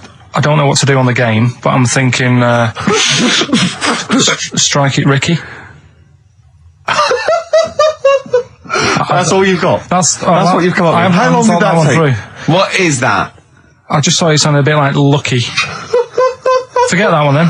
Yeah, forget that one. Okay, yeah, well, no, good. No, we all have hits of this. Even Spielberg's, not all his films, can hit the. Go on. Right. No, okay, no, it's good. Go on. Yeah. Remember Big Brother? Yeah. Do I remember Big Brother? No, go on. Big Mother, right? You call in. If your mum's ever, you win a CD. What do you mean? How can you prove that? Alright, forget that. Right, here's one. Right, good one. No. Yeah, no. The Price is Right, remember that? Yeah. Right. The Price is Ricky? No. The Rice is Right. And what I do, I read from an Indian menu and a Chinese menu. You tell me whether you have pilau or egg fried. He's a genius, isn't he? He really is a modern... that one. Go on then. Let's go into this one. Let's not cross this off right away. Go on then. You read from what? Well, I'll get a couple of menus from like an Indian and a Chinese takeaway. Yeah. And I'll go like, chicken korma. Well, could I just suggest that as it's an Indian, it'll be pilau, and anything you read out that is... Yeah, but you don't know which one I'm reading from. What, the chicken korma's Indian, isn't it? Yeah, so you go pilau. But then well, you might as well say Indian or Chinese. No, because then the name wouldn't work. The Rice is Right. Okay, yeah, I forgot you're working for the title backwards, aren't you? Okay, yeah. I'm so confused. I don't know where I am or what day it is. A programme that they've been in on Channel 4, right? Can you cross that out? We're not doing The Rice is Right either. I don't understand The Rice is Right. No, go on. I'll tell you that later. We'll have a game in the office, right? A game that they've been in on Channel 4, but has got really big viewing figures. Well, obviously not. Right. Or they wouldn't be binning it. Go on. Do you know 15 to 1? Yeah. They're getting rid of that, right? Are they? I'm thinking 15 Taiwan. Get some items that are made in Taiwan, right? Get 15 items, and I say what they are, and then you go, oh, I bet it's the vase. Or something. That's the one that's made in Taiwan. Yeah. Can you just explain that again very quickly? No, don't go. Oh, forget that. Cross it out. 15 Taiwan. Well, Carl, what are your thoughts? Why have you stuck it out here? Nothing better coming in, I thought. Well, I'll tell you why, because you're always on holiday. You don't do a lot. You get paid, well, doesn't he, really? He's a moany. He doesn't try and get on at all. He doesn't deal with people. He moans about everything. And, so he's... I'm alright, I've got my own little room and that. Yeah. Like a cage. It is like a cage, isn't it?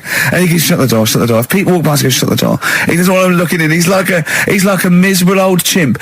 We noticed today how much he's simian, isn't he? He's very strange, actually. We maybe should try and get a picture on the website, because Carl's arms are particularly chimp-like. It's very, very strange. Because he's got that he's got long downy hair. It's and not the like long extended knuckles. Yeah, and his totally round face that sort of the chin goes back and the dome of his cranium. I think, quite seriously, I know we sort of share about 98.5% of our genetic material with bonobos and chimpanzees, but I think he's got a little bit more. Yeah. I honestly think he's a little bit of a throwback. Just his line, they just kept to this sort of really the ugliest one in the cave and the tree, and he really didn't come out of it. I'm not saying you are, I don't think you are. Yeah, you're chimp-like. No, it does annoy me.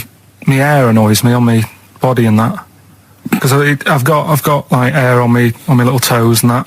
Have you? And on the legs. Would you see your little toes? Can you pick things up with them? No, that's right. Okay. Well, that's the finale of this week's show. We're going to see if he can play a record and put the fader up from a tyre while swinging in a tyre, just using his hairy toes. Yeah, I've sort of got hair all the way, but then it just runs out where it should be. On the top of your head. Yeah. Is this part of the reason why you're always uncomfortable about being nude or around naked people? Is that partly the reason, do you think, because you look so grotesque? Well, when I'm on holiday, I don't really like wandering about without a top on unless it's a quiet beach or whatever. Sure. So what would you normally wear? Need. I just have like a nice sort of light, summery sort of linen shirt, maybe, just a few top buttons open. Yeah. But I don't like... The naked body isn't that nice anyway, is it? You know what I mean? Whatever it is, if you're a cat and you're shaved, you don't look that nice. Do you know what I mean? But with I think you'll find a cat is naked even with its fur on. Cats don't wear clothes. No, but what I mean is, a bald cat isn't that good. You know it does me head in that I'm bald. I'm not, I wish if I could have hair, it would be nice, but that's life. Would you prefer animals to wear clothes like Mickey Mouse does? Or Goofy? You know that I don't like nudist and all that. We've done it. But don't you think sometimes you could sort of maybe fancify a little bit, like if there was such a thing as an ape salon, and there isn't, Carl. There isn't, right? Would you give a orangutan a trim, maybe sort of his hair? Because some of those look like they're going bald, but they've got a comb over, don't they? They should just have a shave. When it's like that. That's what I did. Just take it back. And the underarms as well. Yeah, they've really got a lot of underarm hair. Even the women ones. Really? Yeah. That's disgusting. I know. I don't know. I don't even know why they breed. I don't know how they laid some of those horrible old hairy ginger orangutans. Yeah, they are particularly grim, some of those. I know, yeah. The big ones. I know. Ginger ones. Yeah. You can't be happy, can they? What is that? Where did that happen, the ginger thing? Why do people give them, hard time and that? Well, you just gave them a hard time then, so why did you do it? You were just buying in, were you, to people do sort of give... I don't understand why, but ginger people get quite a bit of stick, and I've never understood it. No, well, it's just, I don't know why. I don't know. Don't they? I don't know, it might be historical, it might have been because, I'm sure they don't everywhere in the world, I'm sure it's probably... Oh, they are, they're always, I've said to you about even, ginger cats, they're always fat, because they're sort of sick of it, probably. Play a record! Wait. Ginger cats, what do you mean? When you see a ginger cat... They've been eating, because they're upset, fed up they've been bullied. You never see, a thin, happy ginger cat running about. It's always overweight and looking a bit fed up. It's just a good point, isn't it? I wouldn't say it's a good point, Carl, it's a point. So last week, the Chinese don't age well. Now, anything ginger, including cats, are sick of it. No, but I'm just saying... Are you ginger? Would you like to take issue with any of Carl's points? 83XFM is the text. You can text us. Maybe you've seen a thin ginger cat. I'm not having a go, though. That's what I'm saying. I'm just saying it's weird how people give him a hard time. And it's if I could have hair, I'd go for ginger hair rather than being bald. Really? No.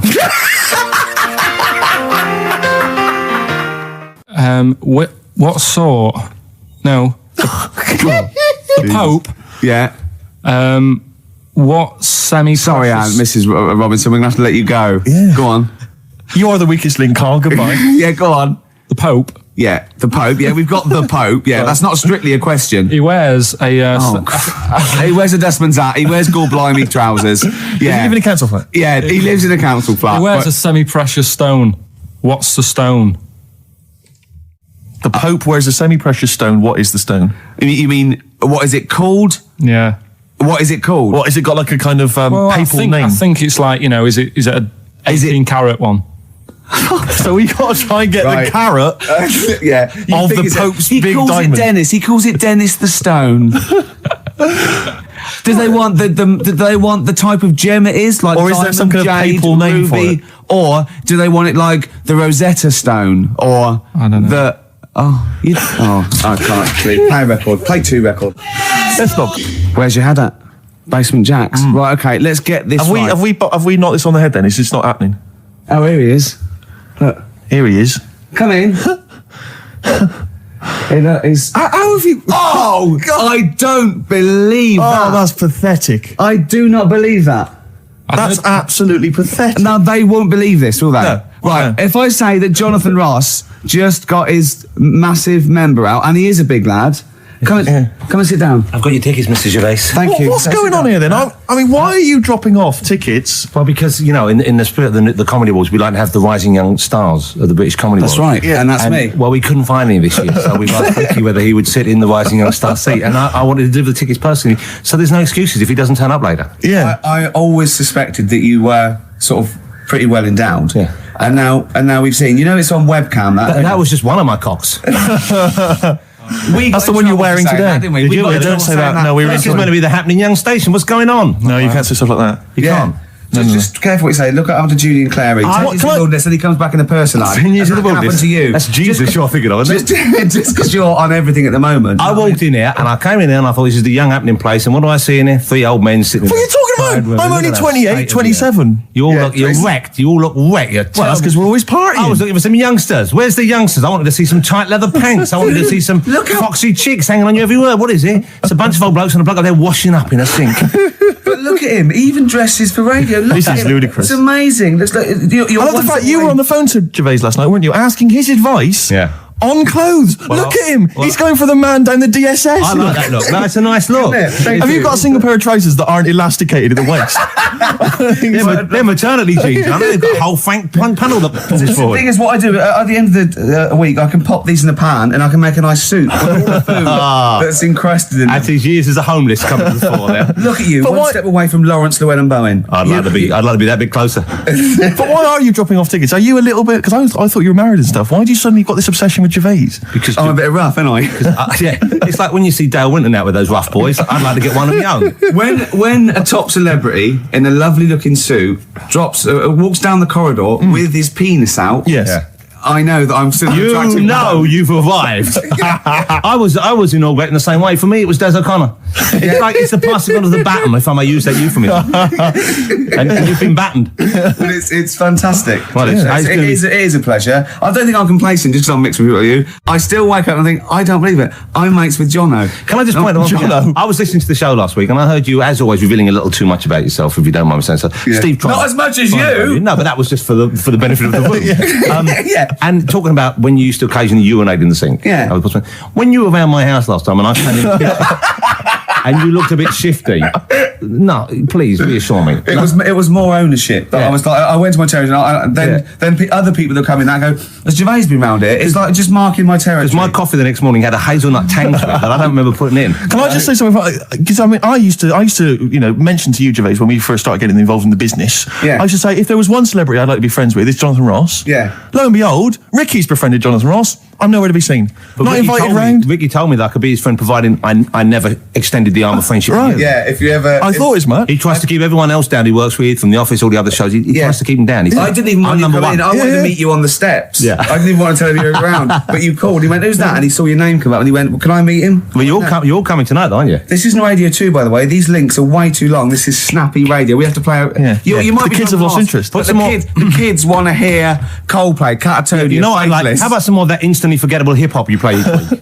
One of those obscure hip-hop hooray. That's the worst feature on British radio. You should be ashamed of yourself. Wait a minute, I wrote your quiz on Radio 2. I said the hip-hop's had its day. You told me that one. Put it away. Put it away. I'm Carl. Carl, how you doing? I'm all right. Got a question for you. Quiet man. Got a question. Yeah. The Pope. Yeah. What semi-precious stone does the Pope wear? That is easy. Go on. Topaz. Is that the right answer? I don't know. I might have wrote it down. I'm really sorry, Jonathan. It's not what he publicly admits to, but I have to know because I was hanging out with him at the Groucho one night, and he was saying, "Oh, look at this, look at that topaz. Go and buy that. Look at that. Vatican City. Look at that. We can make a nice ring out of that," he said. Didn't go anywhere, but thanks for asking. I better go. I've got to go. I've got to go buy some winkle pickers. Thank you very much. Okay. Enjoy it. Stephen. Carl, I wish I could say it'd been a pleasure, but actually it was quite creepy. See you later. Thanks. This is the Best Of Show on XFM 104.9. I'm Ricky Gervais, with me Stephen Merchant. Yes. I hope you're enjoying the Best Of. I'm amazed that these are the highlights and that we've strung it out this long, Rick. But the good thing about this is, we're not here, we recorded this a couple of weeks ago, just the links, right? This has taken us about 10 minutes for the whole show. We get paid the same. Why don't we do this every week? That's a great idea. High five. Listen to this clip, it's brilliant. 100 reasons. If I could. Ladies and gentlemen, will you please welcome to the stage Pop Will Eat Itself? Carl, have you got like a sound effect or something of like get the atmosphere Cheering. we're going to test? Cheering. We'll seek it out with. Have you got something there? Have a look on there. I'm just looking in the NME for the kind of forthcoming gigs of the smaller known bands, and it might be a useful place to just begin the.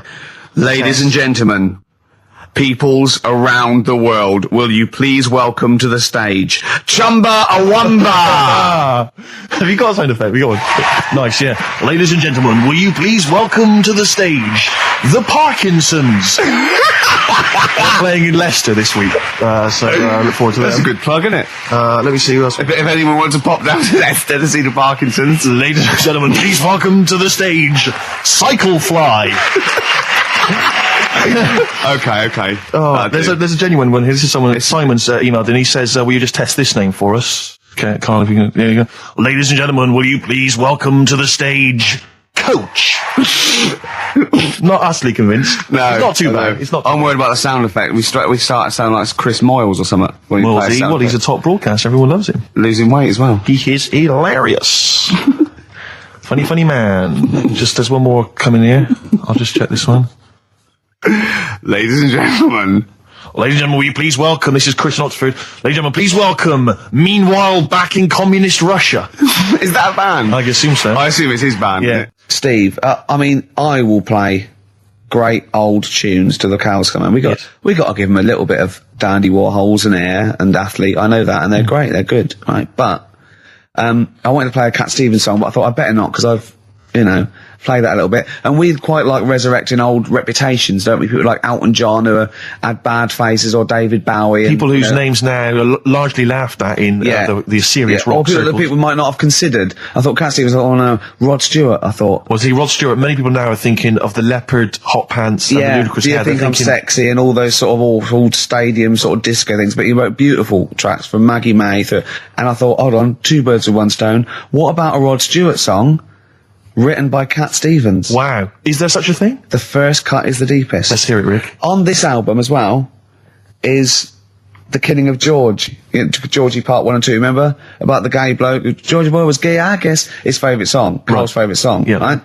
And I was going, oh yeah, I remember that, yeah. I said about, And I said, did not intend to take his life. He just pushed it when he gets mugged and killed. Do you know what he said? Go on. I was sitting outside, I was singing, he went, well, as I said, they go out too late. They go out too late? He meant gay people go out too late.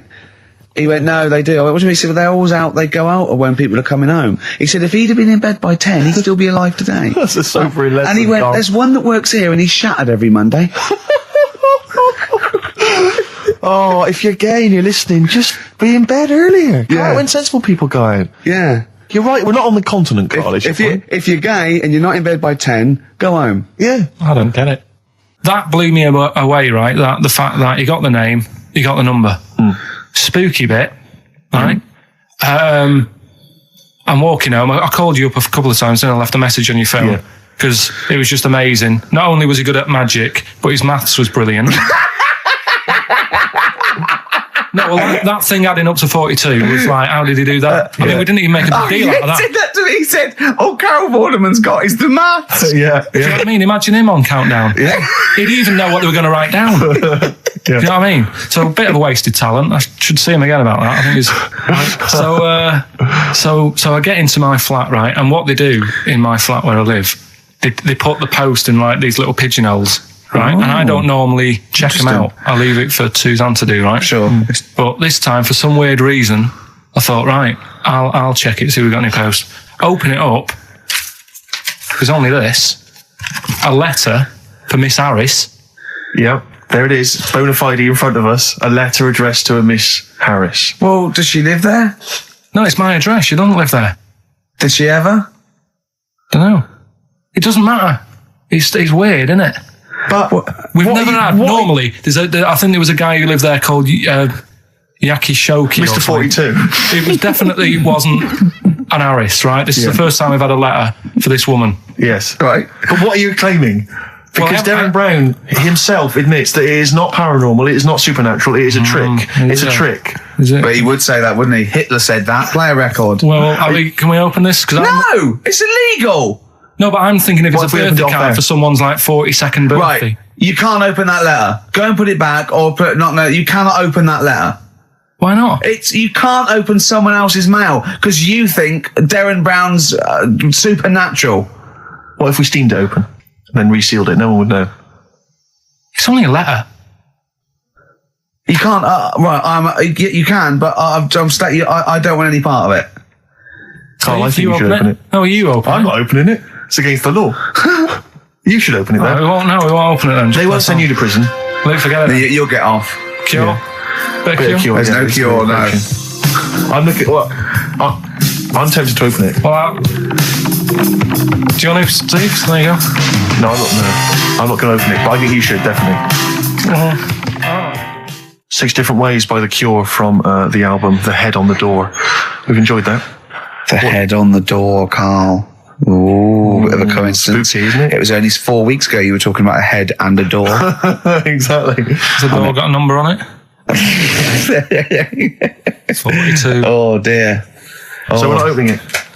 No. Well, I can't open it because as the producer, right? Oh, yeah, because your standing in society is such that they'd make a real example of you, a producer of a tin pot radio show once a week. Yeah, he should know better. He can press buttons and talk at the same time. Sending down. But they wouldn't try you in an adult court. You would get away. You would get away with it. Just they'd hear you speaking for a little while, and the judge would end up squeezing your head and letting you off. It'd be like those people who train monkeys to break in. Do you remember down in South London? We talked about it in the past, and they were going around robbing stuff, and they trained them to do it. Yeah, I don't think those monkeys would have got in trouble. It would have been the keepers. So, I think XFM would probably take the rap. Will you open it? No, I can't be seen to open it. No, he's a writer-director. Exactly. So am I. I can't be seen to open it. I'll give it here then. Right, I'm having no part of this. That's against the law, but... Right, I'm having no part of it. Open it. Come on, you've started now. Right. The thing is, right, if it's important, we can say maybe she's listening. But do you need the stress? What it could be anything. What are you going to say? We're going to say, oh, and if you are listening, Mrs. Harris, you have got gonorrhea. Call the clinic. Do you know what I mean? It could be anything. Oh dear. Oh well, I think my talk did well. Well, what is it? Is the number 42 on there?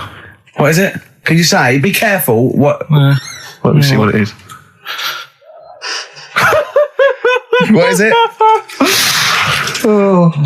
Dear Sir, Madam, your periodical dental inspection is now due. Would you kindly contact the surgery to make an appointment? Mrs. Harris, if you're listening, your periodical dental inspection is now due. You might want to contact the dental surgeon that you normally go to. Could have a faulty tooth. 42. 42. 42. I don't believe it. 42. 42. Oh my God. God, that Darren's good. Darren Brown's good, isn't it? Oh dear. Because my Auntie Nora, she same thing, pumped her with loads of drugs. She used to have a cabinet next to the bed is like boots. She's got loads of stuff, right, for all sorts of stuff. And I mean, she's not that old, but she's on loads of stuff, right?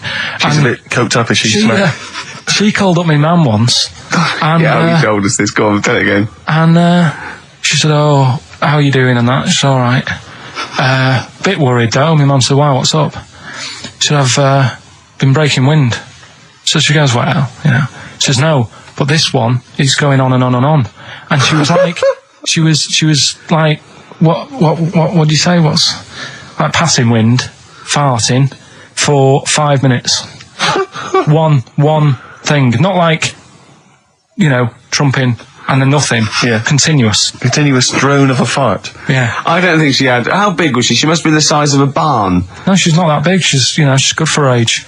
No, but I mean, quite slim. No, but flying for 5 minutes. Where's all the gas? Was she circular breathing? Was she sucking it in with her mouth? It was just, I don't know that much about it. But she called up my mum about 2.5 minutes in. Could you hear it in the background? 2.5 minutes in! 2.5 minutes in, she called my mum up, and it went on for a further 2.5 minutes. Oh. And she just stayed on the phone, did she? Where was... Can you hear that? Well, did she hold the phone next to her arse? Listen to that. She was off the ground. I'm trying to work a tune down. she was actually hovering. She was 4 foot off the ground when they found her, the ambulance men. The cat's dead. Don't light a match! Don't light that cigarette! Yeah, it's like that advert. The kids come home from school, switch on the light. Yeah. Then they see Granny hovering, turn the light on. Be careful if you have an elderly woman at home. Yeah. Drugs make you fart. So that's what I'm saying, you know, just let these people... What are you saying? No, what are you saying? I'm saying let people enjoy the life they've got left. No, you're not. You're saying don't put them in hospital, leave them at home to die. No, I'm not. Give them a Rubik's Cube and let them die. That's what you're saying. Yeah, I'll tell you something now, right? Steve, I'll tell you something. I didn't want to do it because it brings the show down, but she did die. Who, the blue-handed lady? Yeah. How do you know? Because I said to my dad, how's the woman next door? She said, oh, she went last night. They've got an old fella in there now. God. So, there you go. So, wouldn't it have been better to leave her at home where her friends and family can call and speak to her, even nip that round if they want, you know, with a cat, I imagine. No, it's definitely a cat now. What was that cat's called that you imagine? Probably, I'm seeing like a big ginger one, so I don't know, something like, I don't know, maybe ginger or whatever. Maybe I had a budgie. But that's what I'm saying, just let him enjoy his life, because dying in hospital, I wouldn't like to do it. If I went to the doctors and they said, you haven't got long life left, I'd say, well, I'll stay at home. Yeah. And that's the point I'm getting at. Yeah. Right? If you can't do anything for them, let them enjoy their life. Yeah, a Rubik's Cube. Right, well, Yeah, you might want to try and You heard think about about the hanging one when What's this when the one? fella was... Sorry, mate, go on. When the fella was hung. Well hung? He was hung, and... Sorry, what's hung?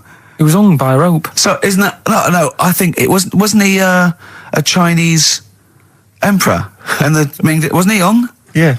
Sorry, he was hung. Some fella who'd done something, they hung him. And, They wanted him, It's not a word anymore. He was hung. look, don't be doing that again, because you said squoze wasn't a word, and then I shown you a menu today that someone sent, and it said fresh orange, Yeah. squoze. Inadvertent commas, and next to it was the word colour, spelt C-O-L-O-R. So, presumably either the American menu, right, in which case there's loads of American words that we don't use, or it's just a badly typed piece of work. Anyway, there was a bloke that was hung. He was hung and that, but he didn't die. Hung on that, he was definitely a Chinese. Hung on that, yeah. I remember him now, yeah. He didn't die, and they said, oh, just hang on a minute whilst we change the rope and that, and he stood there waiting, changed the rope, they tried to, do it again, and didn't work. It didn't work, right? So they got another rope, right?